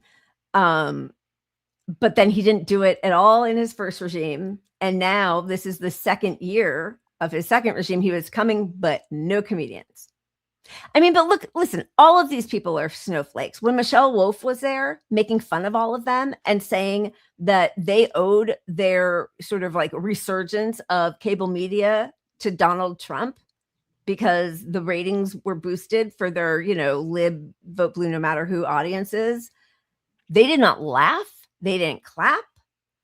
They were not happy about it. She was kind of blackballed also, Yeah, no, she was wise and took a note from Colbert, which was, she was a Daily Show writer. So that's a connection to Colbert as well. Yep. And she shredded the room. And Colbert in 2006, same thing. No laughs, no nothing, just like awkward, if anything. Yeah. But the press wasn't called out as much by Colbert back then as she called the press out. Which is even worse that they didn't laugh because they were supposed to be, most of them consider themselves liberals. I mean, now, of course, they, we miss the days of George W. Bush. But he was lambasting George W. Bush and his illegal war. And the press still, I mean, remember when Michael Moore accepted his Oscar for 9/11 for Fahrenheit 9/11, right? The Oscars, all of Hollywood, all of those limousine liberals sitting there not clapping for him when he called out the illegal war. So it's really holding a mirror up to how corrupt and complicit they all are. And they are. They really are. I don't think that the Ballroom one is quite as good. There's a Melania one. There were 3 that just came out from. Well, we need one more. So I think pick your favorite of the 2. Oh gosh. All right. Well, let's I need my fix of some Legos. All right. Let's do the Ballroom one. Ballroom good boys, pose for the flash. Ballroom good boys, gold for the cash. Golden boys glow with a fake tower shine. Borrow name babies in the bargain bin line. Every flash grins with a candy store bite. Junior's hairline hides from the light. Barron stands stiff with a wax figure frame. All that height, no heat, no game. SNL dragged and the clip got spun. 3 adult sons with the punchline done. 25 deals, crypto wheels, cash flow glow. Pay play faces in the screenshot show. Every dead eyes through a side door pitch. Laura smiles clean with the access gets rich. Junior talks tough in the gold chain pose. Midnight snow twitch, hairline goes. Barrett twirls tall in the cold room freeze. Wharton blank face, no riz, no ease. Cut our calls, you are E-checks. 3 soft airs when the spotlight flex. Mirror cracks loud on the family pride. Pathetic griff crew, nowhere to hide. Ballroom griff boys. Ballroom griff boys. Cash in the room, but you still got no poise. Ballroom griff boys. Trump is a pedophile. Ballroom griff boys. Daddy's dancing grifters, lost in the north. That was good, and that was short. So we should probably just show the Melania one. Do it before we do it. Let me tell you about a woman with a plane. Married to the most protected man. 2 attempts, 2 failures, ain't that grand. She still sleeping next to him. Understand?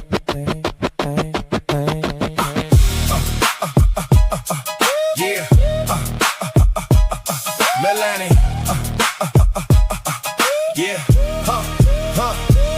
Pennsylvania, she watched the rally from the screen. The bullet grazed his ear, closest she had ever been. She sent the flower smile for the cameras in between, but in the eyes was something cold. You know what that scene means. Fast forward to the dinner, Washington Hilton Grand. She picked the venue, chose the seat, it all went to plan. 5 shots rang out across the ballroom, people ran. Secret Service grabbed them, slipped right through her hand again. Melania Lou, Melania Lou. Twice she tried, twice she walked right through. Melania Lou, Melania Lou. Now she's turning off the lights on what she can't undo. The agents closed the circle, pulled him from his chair. She sat there stone faced, didn't even fix her hair. JD Vance was running RFK in the air. Donald didn't notice, that's the tragic part right there. Back at the White House, midnight Marble Hall, she hung a ninja outfit on the bedroom wall. Unfolded the blueprint, crossed out attempt 2, wrote attempt 3 in pencil, still no breakthrough. Melania knew. Twice she tried, twice she walked right through. Melania knew. Now she's turning off the lights on what she can't undo. She reaches for the lamp, he's already snoring. Ooh, the room goes dark, she stares at the ceiling. Ooh, Pennsylvania, the dinner, 0 for 2. Tomorrow she tries again, but tonight she just loses. Melania knew. Twice she tried, twice she walked right through. Melania knew. Light goes out, and she's still next to you. Kind of a funny. Yeah, that one's a avenue to funny explore. angle because I don't think anyone really believes Melania is behind any of it. It's just Right. fucking with him, just Right. prodding him. Well, so we're not covering it today, but the person who was supposed to have introduced them, Italian guy, and they just had who is this? Amanda Ungaro gave testimony about the man she was with, who is part of Trump's inner circle. She met him through Jeffrey Epstein, and she spilled the dirt to Italian, I think it's Rai Due or Rai Tre, that she had recording of him talking to Melania and saying, I will put an end to this report that you were an escort and that's how you met Trump through Epstein, if you guys basically will scratch my back. And she writes back like, of course we will. This was in the first Trump administration and he got some job in it. What is his name? Oh my God. All right. I can't find it right now because we aren't doing it. But like, there is a lot of stuff that she is implicated in also in the Epstein world. Oh, yeah. And I am sure. And nothing made it more obvious than her coming out with her personal press conference saying she wasn't. Which was, I think, because that Ungaro, thanks, Jen. Paolo Zampoli, yes, and Daniel, yeah, exactly. So Zampoli, basically they had a custody battle. He had her deported. He called ICE and had her deported. So she is a woman scorned without her kid. Spilling the beans is where we're at right now with it. And that's what prompted her press conference saying, I don't even know Epstein. Right, exactly. But now Italian media is all over it. We'll see if it makes its way to those fantastic journalists who were sobbing and blaming their audience for not having empathy. We'll see if they cover any of that. Anyway, funny angle. And I saw, because I did see Jen said something about a different one that I didn't see yet. So I'll have to look for that one. The another something about paid horror. Paid for horror. I mean, these people are so ugly on the inside. They are just vile, awful, evil people. I don't know. I mean, and yet these silly little, basically free Lego things from Iran are doing more propaganda in the US than our own media. Because are doing more journalism. More journalism, but they're also, they're shaping things. They're shaping things. Yep. But they're more credible. An AI Lego thing is more credible than what we hear from those guys on MSN now. Yeah, because, like Dana Bash had Jamie Raskin on today and basically tried to blame Democrats for their violent rhetoric. And right away, what's his name? Barack Obama writes something about, no place for political violence. He's in super good company. Netanyahu, same thing. My wife and I were shocked to hear about the repeated attempt to assassinate Trump and his wife. There is no place for violence, not against political leaders and not against anyone. I mean, he is truly. The guy not only tried to blow up a bunch of political leaders, he actually assassinated several of them. He assassinated negotiators in a peace deal. Yep. So that's politics. I don't know what you think negotiating is about, but that's political. And there's no place for it. Like, are you serious? Do we all not all live through the last 3 years? I mean, It 20, feels like 30 they with are him, but doing like, it in our face, like just to, because how do you say that honestly? You are a wanted war criminal committing what everybody considers genocide, including 86% of genocide scholars in an apartheid system of a country that is an absolute disgrace that can only survive off of subjugation and domination and genocide, and with huge help from the United States. And you're going to put out a tweet like that? Like, what are you even talking about? And also, you know what? Barack Obama also started 5 wars during his presidency, droning American citizens. And by the way, any citizens. And 90% of the people who were droned under Obama's regime were citizens. So they are all truly evil, like truly. Okay. Should we move on to Hasan Piker? we should. After we went a little. Let's go. Oh.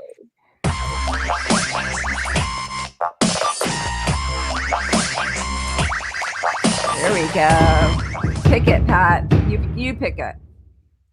Let's go with Billie Holiday. Beautiful. Strange Fruit. Billie Holiday. Every day them get up and look on TV, them read the newspaper, them want to see the truth. But them can't see the truth. Because the truth will not be found there. That is why the man said this revolution will be telepathic. Southern trees bear strange fruit, blood on the leaves and blood at the root, black bodies swinging in the southern breeze, strange fruit hanging from the poplar trees.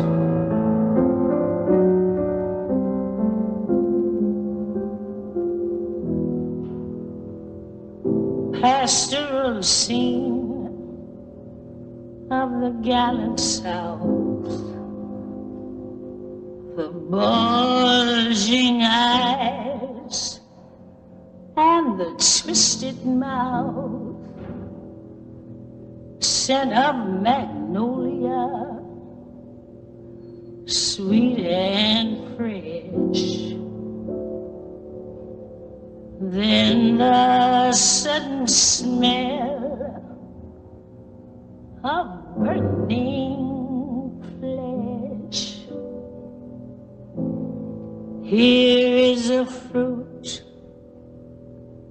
for the crows to pluck, for the rain to gather, for the wind to suck, for the sun to rock, for the tree to drop.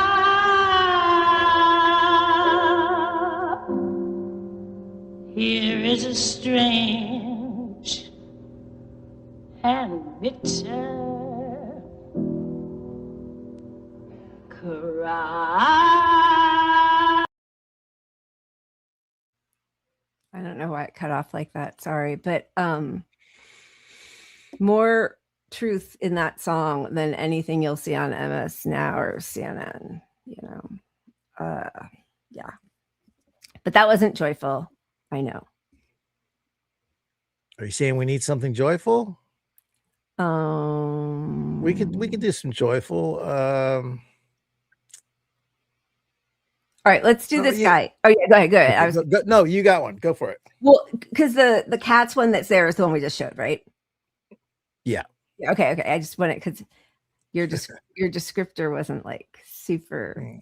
Okay. That's all I got.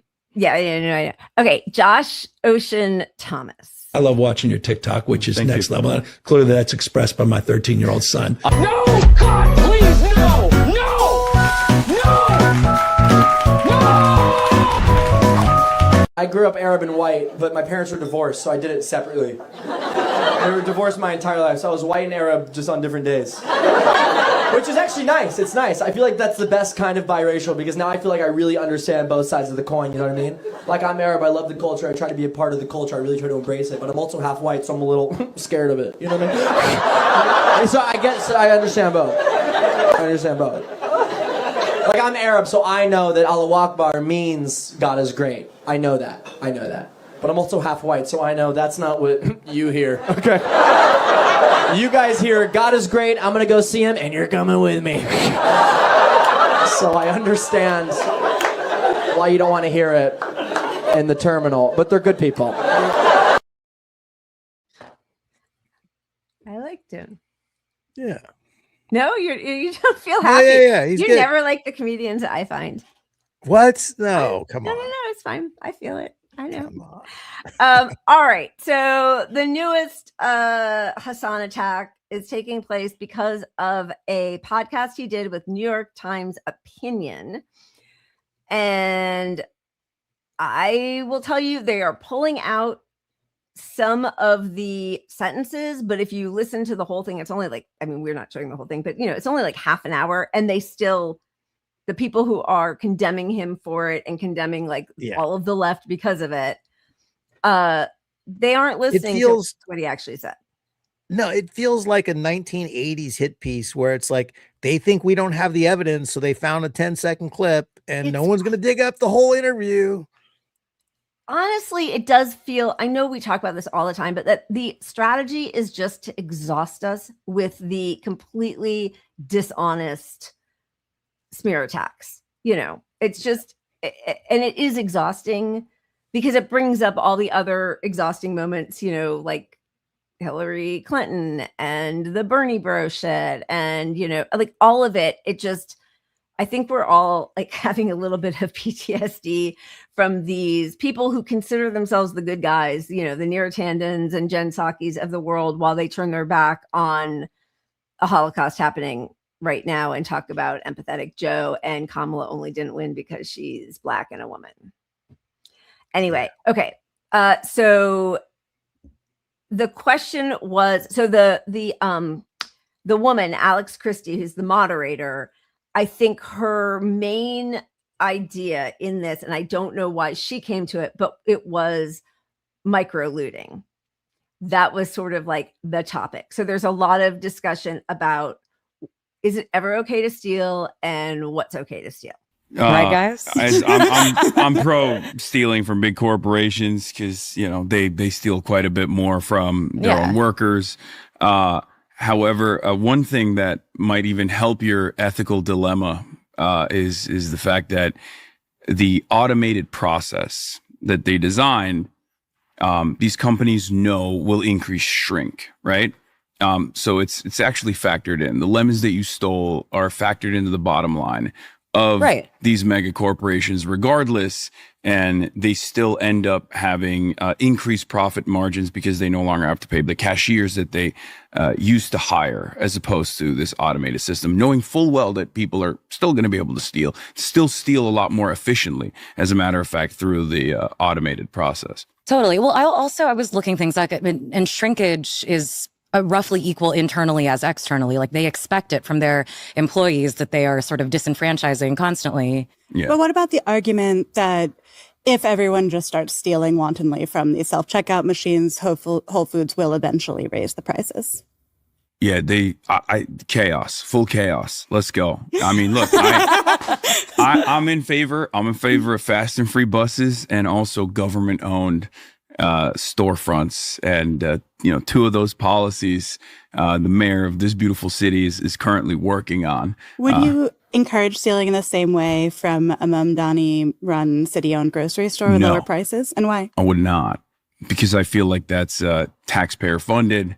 And the prices are this union labor, and the prices are also adjusted regardless. I think that hypothetical is interesting, right? Because if you look at it from a categorical imperative type thing, what if everybody did this? The converse is like, oh, what if every major grocery chain stole from workers and consumers? And that is basically true, right? Like, it's interesting. Like, I think it speaks to the thing where a kind of harm committed by the individual strangely continually draws more ire than the same harm being committed by a structure. And so I kind of am inclined towards this. It's like, everyone try it, see what happens. Yeah. Well, by the way, ironically enough, I don't personally do it. I never do it. When I was younger, I stole some Pokemon cards from a friend, and my father punished me. And it was such a harrowing experience that I literally can't even steal like a candy bar. When we were in college, a lot of my friends used to love doing that. Getting drunk, going to the gas station, 5-finger discount. I would never participate in it, and I still can't to this day participate in it. I'm just saying that I personally don't really care. If someone needs the food, they should absolutely steal it. So that, sorry, because I was trying to find clips of that. Mr. C Newsbuster is a right-wing account and was, pulling clips to castigate him and say like, this is the left and they're so gross. So sorry. But like, I feel like they, and so does the woman who I didn't know who she was before, Gia Tolentino. She tells a story about how she was doing mutual aid and getting food for one of the women she was bringing food to. And she went to Whole Foods because that's what the woman wanted. And when after she had paid and was walking out, she realized the woman had asked for 4 lemons. She had forgotten. So she goes back in and she just grabs them and goes. Yeah, look, I mean, I like that she brought that up, that like our theft in a grocery store is never going to catch up to the theft they're doing to us. Right. And it's presented disproportionately against us in the news. It's never like, there's never a story on underpaid workers. It's just some lady took $300 and she's pregnant, but she's going to rot. So good. Let's all cheer it on that she had to steal some baby food. There's so much shoplifting now that they have to lock up all the cleaning supplies, all the toiletries, all the, like, how are you going to get a job if you can't even shower, or how can you feed your baby? Like, formula is locked up. It's disgusting. And, obviously it's different if it's a small business or a mom and pop's business or any kind of business. It's the evil fucks. Nobody's saying rob from a good, like, if you work at a good company yourself, you're not going to, you should feel bad about stealing pens from a good company if you're actually at a good local company, right? Absolutely. But, like, if food is the issue, I don't care where you steal it. Steal it from me. Yeah. Steal it, break into my car and get a bag of groceries. I mean, I don't give a fuck. Like, food to live. You have to commit a crime to eat. Commit a crime to eat. And that what that means, if you have to commit a crime to eat, it means that there has been systemic crimes committed against you, because nobody should have to commit a crime to eat, right? So like, but that's what the focus is always going to be on. It's never going to be on this, which is wage theft, is all that big expanse of blue, which adds up to $40 billion a year. Minimum wage violations, overtime violations, rest break violations, off the clock violations. That's what's really happening. But what we hear about is larceny, burglary, auto theft, and robbery, which is shoplifting, which is the smallest little sliver on the bottom right there that's in purple, which is 0.34 billion. So what is that? 1, 2, 3, 4. No. I'm getting it all wrong. 400 times, 1/4, 400th. I don't know. Whatever it is, the big blue is where the focus should be, right? Absolutely. And this isn't even getting into the tax theft. Yeah. Because we are all paying a different rate of tax than these scumbags who are robbing us are paying. Yeah. Palantir, Meta, Amazon, no federal income tax paid.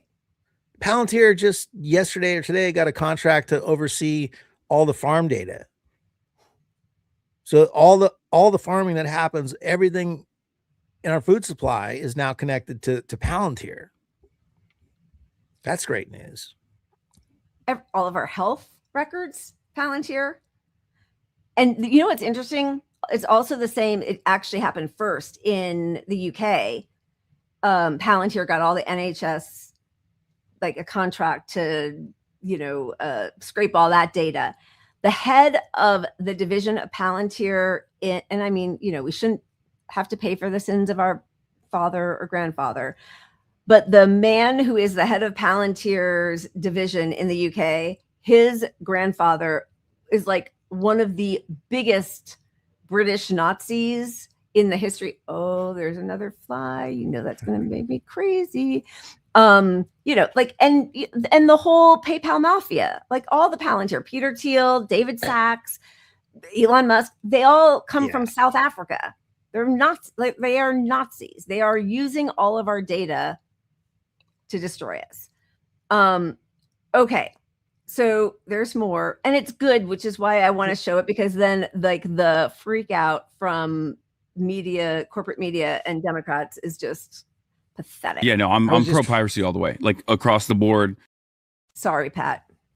Sorry, I have a delay on my audio tonight. I know. I'm really sorry that keeps happening. Yeah, but tell me, yeah. Well, I was just going to say, look, they keep getting these contracts, right? And they're largely no bid contracts. But what happens is the efficiency of scale means once you start opening them up to bid contracts, they are going to be a cheaper alternative, and they already have relationships with the government. So they'll start winning the bid contracts. Yep. Just because it makes sense. They're already doing this part, tack on this part. Easier. They can do it a lot cheaper. So they're everything. Yes. And they play with the house money. I mean, there are reports now a little bit on Elon Musk and how he like takes loans out. I mean, they all do this, takes loans out on the estimated value of his company, right? So like you're always, you never have to actually pony up the money. You're always leveraging one part of your heavily subsidized by the government and us taxpayer company. You're taking loans out on that to pay off your next thing or to buy your next yacht, right? Like they never take a hit. They just lose up. They always fail up. That's the whole deal. Yep. All right. More Hassan. I'm going to press play. Sorry. Yeah, no, I'm pro piracy all the way. Like across the board. Would you pirate a car? Yes. If you could, if one could pirate a car, it was just a classic thing back in the day. The government funded anti-piracy initiatives would be like, dude, would you steal a car? I'm like, yeah, sure. If I could get away with it, if it was as easy as, pirating IP, I would do it. Yeah. Would you dine and dash from your local diner? Never. Tip 35%. Mike's, come on. No, I wouldn't do that. And if I saw somebody doing that, I'd probably pay for their meal. Yeah. Would you steal a book from the library? Never. No. Would you steal from the Louvre? Yes. I would not be logistically capable of executing such a fact, but would I cheer on every news story of people that I see doing it? Absolutely. Absolutely. Yeah, I think it's cool. We gotta get back to cool crimes like that. Like, bank robberies, right? Stealing priceless artifacts, things of that nature. I feel like that's way cooler than the 7,000th new cryptocurrency scheme that people are engaging in.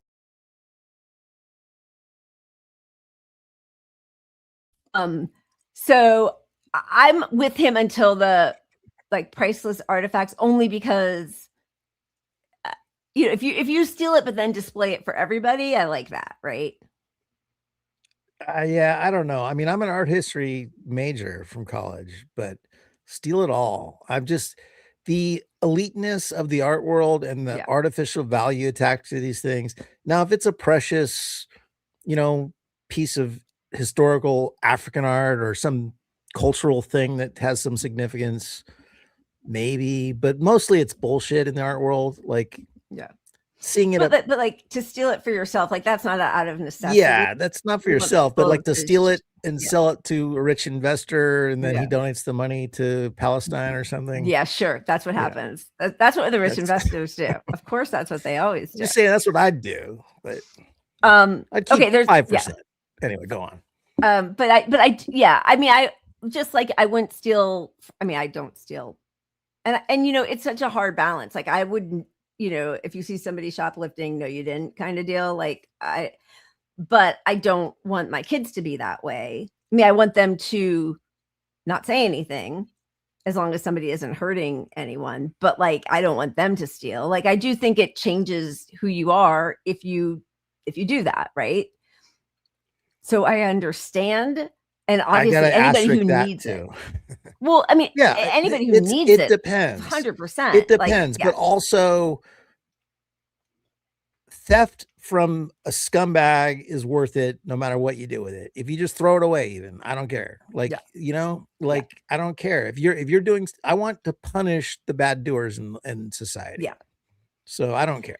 But it's not worth your personal risk of jail and fucking your career up. Right. It should be the needy people mostly stealing. Yeah. Of course. Yeah. All right. There's 2 more little clips and then we can get into the pushback.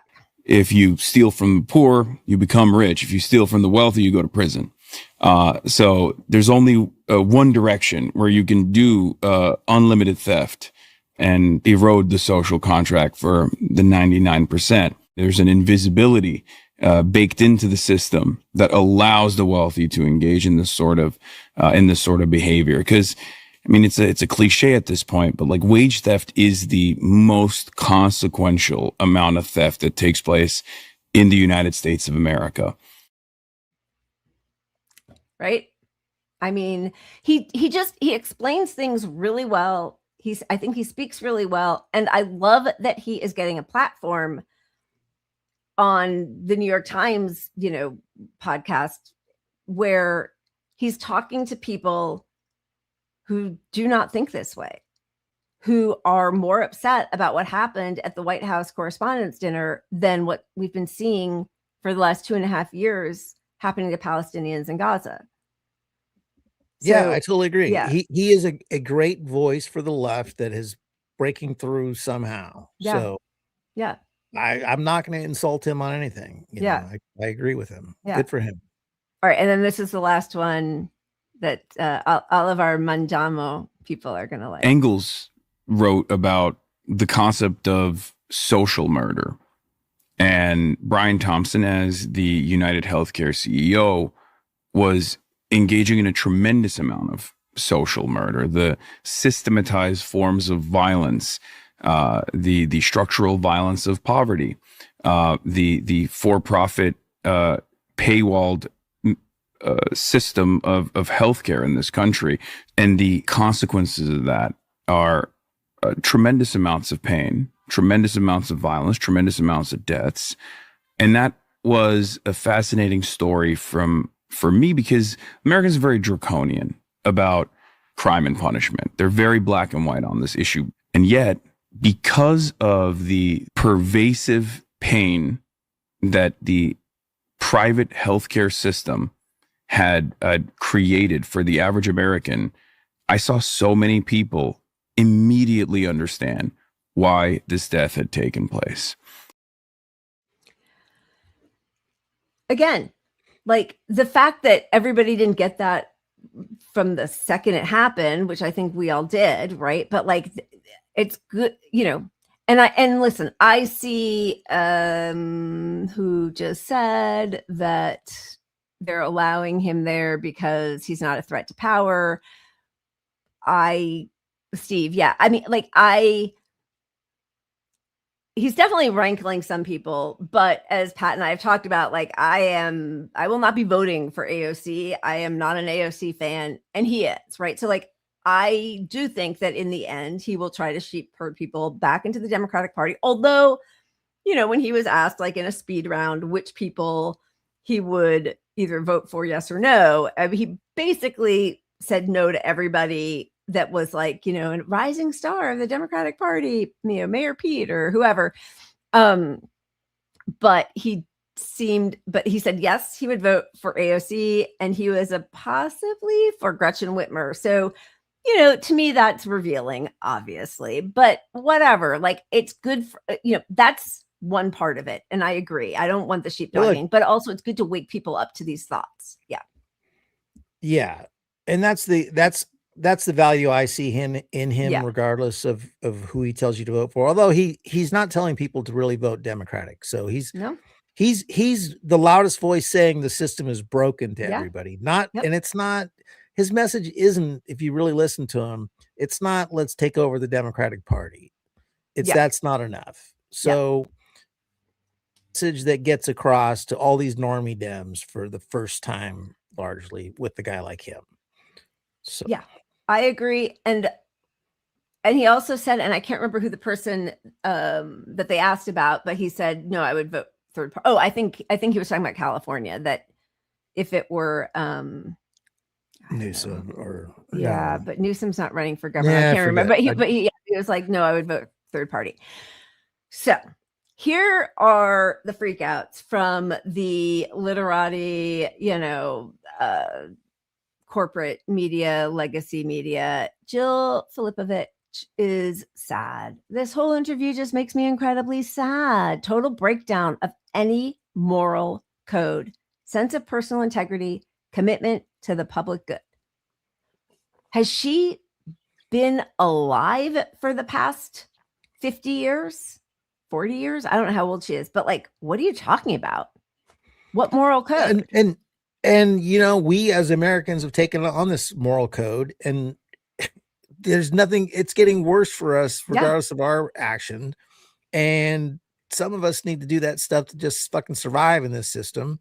Yeah. So the moral code thing is like, no, it's so imbalanced against us. Whatever we do back to you is never going to touch what you're doing to us. Exactly. And she doesn't get it because she's in a different, it's a class war, and she's intentionally obtuse or just protected from her status. Never seen her talk about this.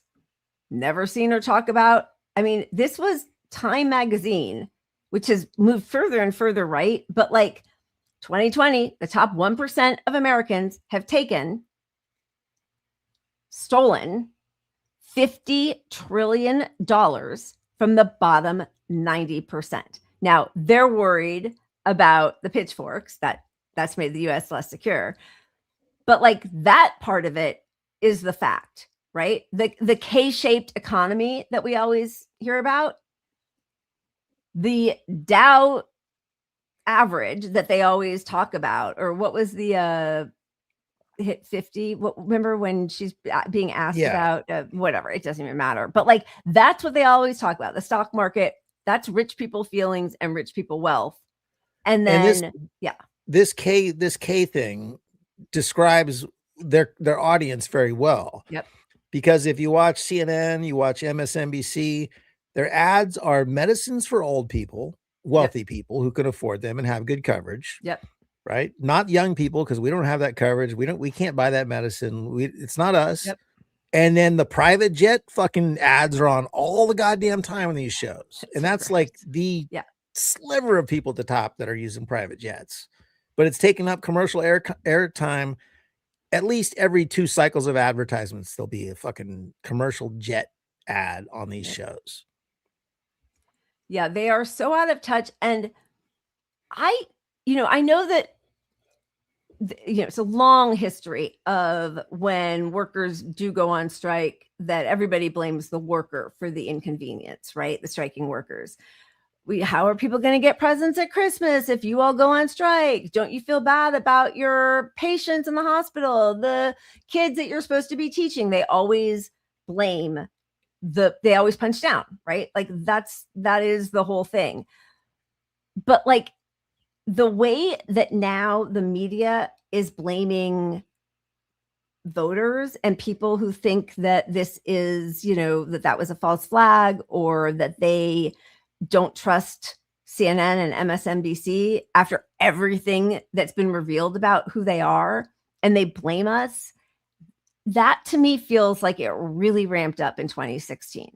I mean, that's when they started all of the Russiagate bullshit, because they would not do an autopsy. It was always blame the voter, blame us, not Kamala and Biden for doing a genocide, crushing 3 strikes. Yeah. Well, they came off of George W. Bush and did this apologia about not recognizing the Iraq war stuff was a lie. They gave it a couple years, and then they turned around to blame us. And that's where they left it. And that coincides with, corporations buying their way into the media and the consolidation of the media, which escalated massively in that time period. Yep. Yeah. And they are towing the line. That is their whole deal. And, Wally, it was way back there, and I wasn't able to put it up when you first wrote it, but there was just a whole expose on auctions, people buying, like, for millions, multi-millions of dollars, buying pieces of art that then gets bid up even more. They can claim the amount that it's bid up as something they're holding, that they then put in, some offshore account, but they can borrow against it just like everything else. And then they can pretend that they are donating it to a museum, and maybe they even do for a while, and then it becomes a tax write-off. Like that, the whole system is just big. And the art world is built around known fakes as well. Like, these guys know they have fakes in a lot of these galleries. Yeah. And these dealers are peddling fakes as well. But they're all getting rich. It's like real estate. Like, people they flip these shit houses, and they know they're shit, but Yeah. All right. Favorite of the show, Neera Tanden. The whole Piker discourse has been embarrassing to every person who has tried to make him the spokesman for Democrats. This fucking asswipe handed the reins she was coming back of power over to Trump twice for all of her fancy consulting. Like, embarrassed. Like, she should never show her face in the world again. And then, of course, quote tweeting this other lib guy, I'm genuinely astonished by the stunning immaturity of the views expressed by Piker and Tolentino in these clips. These are sentiments you'd expect to hear in a dorm room as someone was passing around a bong. But how about a boardroom? Because this is how they all talk. Yeah. Get away with everything. Look, they're bringing people like Neera back, and I called this like months ago.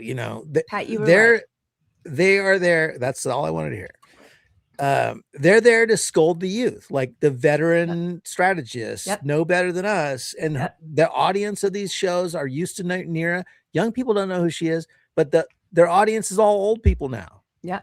So they remember her, and they some of them still are like, God, if we only listen to her, we wouldn't have had Trump. So that's why they're bringing her back again, because they're going to push the "we told you so" again.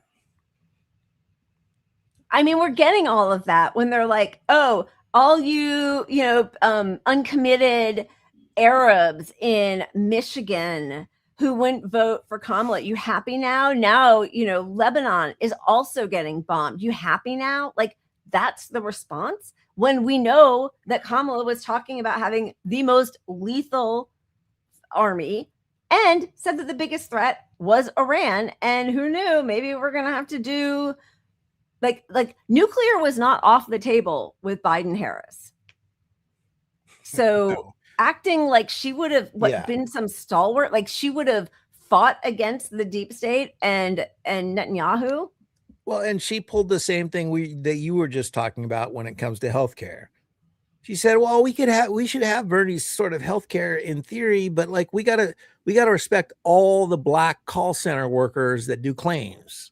Like, that's more important than getting us all healthcare, is that, it's inevitably going to lead to some of these middle people who do the phone calls to deny your claims, losing their jobs. Yep. And that's more important than getting healthcare to those people even.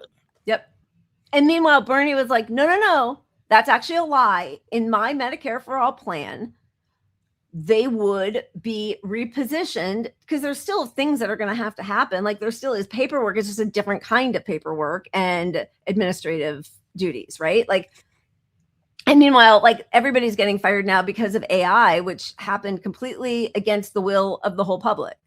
So, and we have death panels. That's the 70,000 people who die every year because they don't have access to healthcare because Obama, with a supermajority, decided to give us the Republican Heritage Foundation healthcare plan. Okay, so that's Near Tandem. Here is The Atlantic's Thomas Chatterton Williams. Moral rectitude in some left-wing corners of the commentariat is out. Flagrant disregard of the social contract is in. Theft is now progressive chic. And of course, there are the lemons because this lady who, by the way, she has a $2.2 million brownstone. She is a class trader. Great. That's what we need. We need class traders. Like, you know, I love it. I mean, I don't. Yeah, I love it. And also, look, if your society is really fucked when someone who lives in a $2.2 million brownstone is like watching their budget to steal some lemons. Yeah. So that's a tell of where we stand as a society, which is what they miss in this whole thing is like, yeah, theft is chic. I never know how to pronounce that. Chic. Yeah. Chic. It's not chic. It's a need, you fuck. That's why theft goes up. Theft goes up because it's a need. And when everybody needs it, it's like, well, it's not such a big deal. We all understand the need because I need it. Yeah. And by the way, for her in that story, it wasn't out of necessity. It was out of convenience because she had like stood in the line, done the thing. And she's like, I'm just going to do it. It doesn't like, it's going to come out in the wash. Again, I would not make that choice. I wouldn't blame. I don't love that she did. I mean, I don't really care. But like, that wasn't like, but the fact that she can still talk openly about why people do it, right? Yeah. I don't know. Anyway, there was one story I talk about all the time and I need to find the actual write-up of it, but I loved it. It was a post that somebody put that she went into, I think it was Target or Walmart. And when you walked in, it was at Christmas time. And there was, that big bin. It was like, hey, if you can buy an extra gift and put it in the donation bin, we would so appreciate it. Toys for Tots or, whatever the hell. So she wrote about how she went through every aisle. She filled up her cart with like the coolest Malibu Barbie and a stuffed animal and some racer trucks and all the kind of stuff. And then she walked around all of the cashiers and she put all of it into that bin and told them to fuck off. And in their multi-billion-dollar industry of cheating workers out of their pay, they could afford to do that. And I love that because who's going to stop you if you do that, right? I just thought that was pretty cool. Yeah. Especially if it's a loophole that works. That would and then you're not hauled off to jail. Like probably you have to be a white woman who's kind of fancy to get away with it. There was one or two more. I mean, who really cares? But unheard, to reframe petty theft as protest is to promote lawlessness as an act of conscience while corroding public trust. I mean, they are working so hard to try to convince us we should care about the obscene profits of these people. Look, lawlessness is a higher conscious when the laws are inappropriate and you're not enforcing things and there's imbalance in society created by these rules and laws you put in place. Yep. Yes. That's the moral position. Yeah. Theft from you fucks is good. That is the social contract. Yeah. Put that on your dating profile. I'm sliding right. Oh, she steals. Ladies. She steals. Oh, ladies. A thief. All right, last one. I mean, who really cares? But anyway, type of moral free fall and rejection of personal responsibility expressed on the Times podcast because they condemn our age as unethical. They feel justified in asserting a moral right to commit any offense from micro looting to murder. I mean, the thing is, they are all scared. And some of these people, even if they're millionaires, are possibly closer to homelessness than they are to like that untouchable billionaire level, you know, but all of their loyalty lies with the billionaire class because they feel like they are part of that and they don't want anything taken from them. Yeah, I'm sorry. Millionaires are some of the most naive people on earth because you're not rich anymore if you're a millionaire, for one. And you are closer to being homeless than rich. Yeah. Yep. Because one medical thing that goes wrong, regardless of your gold tier coverage, the system with your gold tier coverage is fucked. That's right. There goes your house.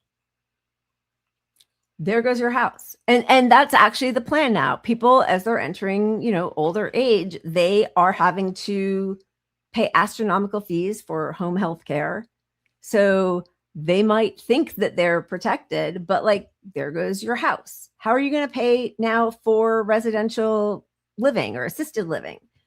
So it's built into the system that they are like, whatever you think you saved away, even if you were so lucky to be able to do that, you're going to lose it all. You're definitely not passing it on. It's not, you don't have generational wealth.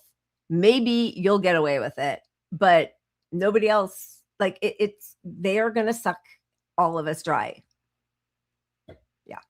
Yeah. And, you know, most of the people who have those, you know, they're in the millionaire club when you value their house and whatnot, they're all going to get fucked with AI. Because they're in useless jobs for the most part. Yeah. Right. Absolutely. They really are in these useless jobs. And that's the first ones to go. I mean, largely these middle management is like, Yeah.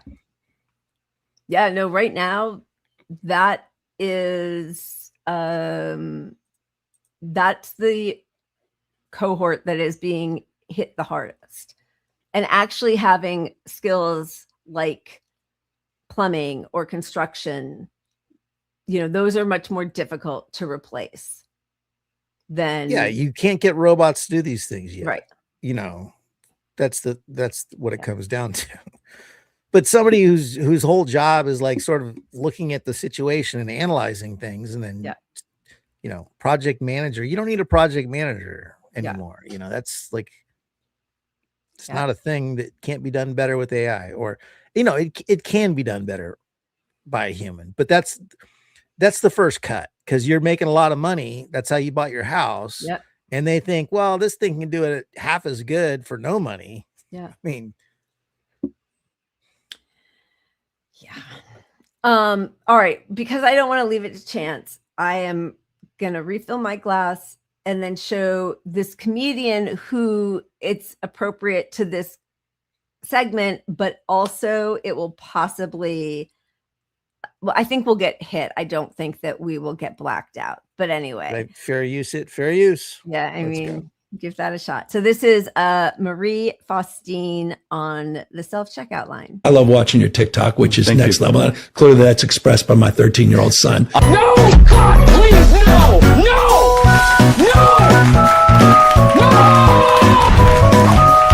I'm committing cute crimes, okay? That means I look cute when I do crime. I love self-checkout, okay? I always get myself a little treat when I go through there. I look right at the camera when I steal. I be like,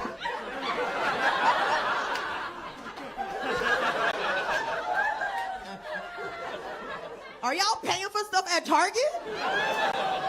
They just giving it away right now. No, for real. Like they having a see one steal one sale right now. Every time I go, I put everything through as bananas. That's how I got my TV for 15 cents. Every day is Black Friday at my house. I love that. And afterwards I was looking, and there's a whole like stream of people on Twitter who peel off the tag on bananas and will put it on, you know, very expensive electronic items or whatever, and go through Target showing themselves doing it. I mean, it's crazy. Again, I don't do that. Like it's just not my thing, but like No. I stay in the realm of hey, thanks for the free movie. Thanks for anything that I can get on my computer. I am not paying $1 for it ever. Yeah. And I don't give a shit. I don't give a shit. I'm happy. In 2004, my Netflix, I think, was either $3.99 or $4.99 a month. And that was when, you would like send in the DVD and you could get 4 a month or whatever the deal was. They just sent me something $24.99 a month. So since 2004, just as a reminder, minimum wage has not increased. Exactly. And in fairness, I do actually pay for Netflix. So I do pay Netflix, but Netflix is full of like foreign movies subtitled with fake audio over them now. It's like the quality of what you get is so shit compared to what it used to be. Yeah.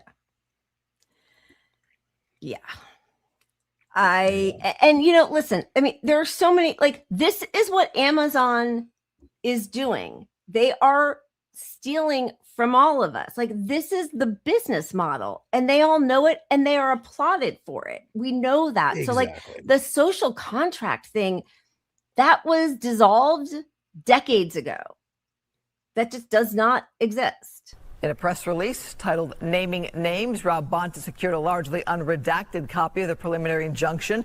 The documents lay out specific interactions between Amazon and competing retailers like Target, Walmart, Chewy, Best Buy, and Home Depot.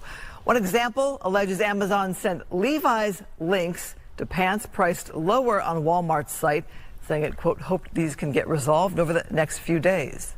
These were not suggestions. They were directives, often backed by threats of penalties if vendors failed to comply. Amazon used vendors as the middleman, directing them to contact retailers and push for price increases so Amazon wouldn't have to compete. Amazon has previously disputed AG Bonta's claims and has reportedly said that it will respond in court at the appropriate time. The case is set to go to court next January. I mean, come on. Yeah. And look, they want everything to fall apart, to not last. And like, with the economic, I mean, the environmental impact of all these products just piling up on islands in the ocean of our trash. Garbage. We should be pushing another direction, which is, hey, this thing lasts 10 years. This thing, but that's a failed business. What's the thing? Was it Instapot? Yeah, Instapot. That was so well made that people weren't having to replace it every year, and it was deemed a failed business because of that. Because the thing to do is what iPhones do, which is, it's constantly like you need a new plug or a new battery or it needs a new system because you're like. And meanwhile, I've had to buy a new microwave every fucking year. Every fucking year, I buy a new microwave. And one literally came on in the middle of the night and started a fire in the microwave on its own in the middle of the fucking night. So safety requirements don't exist anymore. Yeah. I mean, they're made like shit.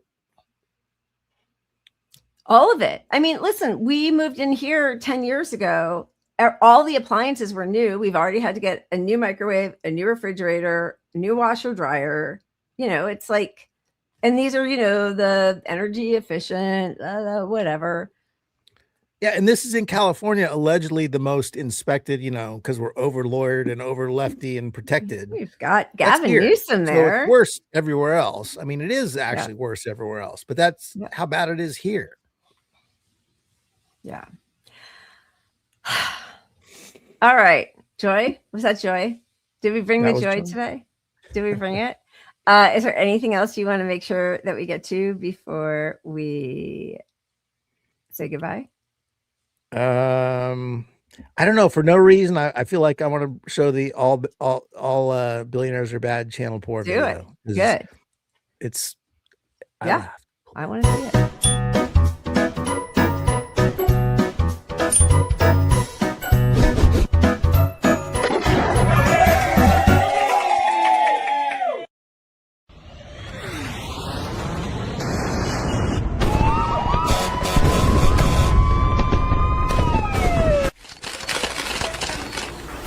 Your Holiness, this first order replaces communion wafers with Oreo cookies.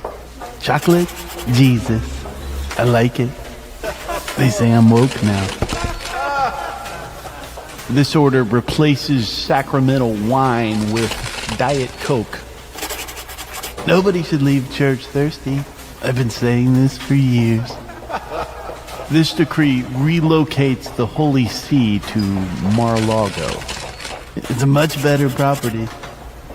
A lot of Jews, though. Maybe they'll join. Stephen, look into that. And finally, this order replaces the Pope Mobile with a Tesla Cybertruck.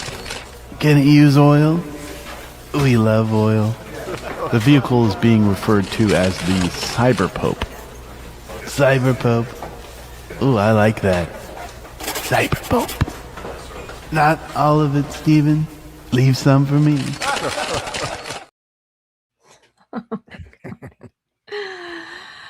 Oh my God, I despise him. And it's like, oh, now you're going to make me defend the fucking Pope. But like, that's where we are. Wow. Yeah. All right. Okay. I know. Oh, hey. Okay. We have Lee Camp coming on Wednesday. So excited. We've all been mutuals forever, but we have not spoken in real life, which I don't know if doing it over the interwebs counts as real life, but very excited that we will have him on Wednesday. And for continue. Yeah, go ahead.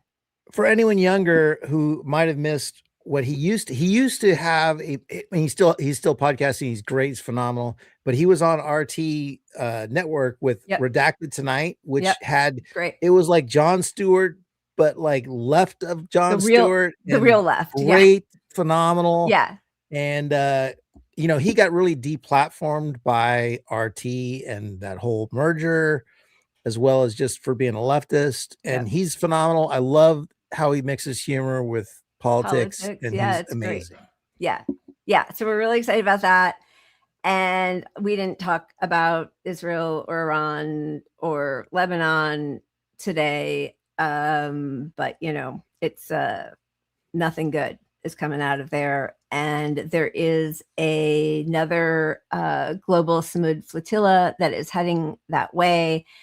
And we are sending them all of our love and positive vibrations, because we know that Israel will stop at nothing. They raped one of the German journalists who was on the last one when Greta Thunberg was there. And Chris Smalls also said that he was abused. So I think it's important, they've kind of lost a little bit. I mean, everything is sort of shifted focus, but the genocide in Gaza persists. So and it's the model for everything else. So we're just sending them all of our good vibes.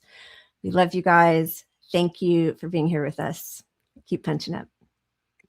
Cheers.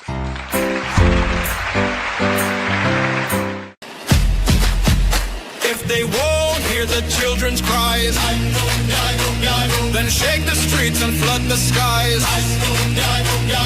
No more waiting, no more shame. Pick up your pot and bang their flame.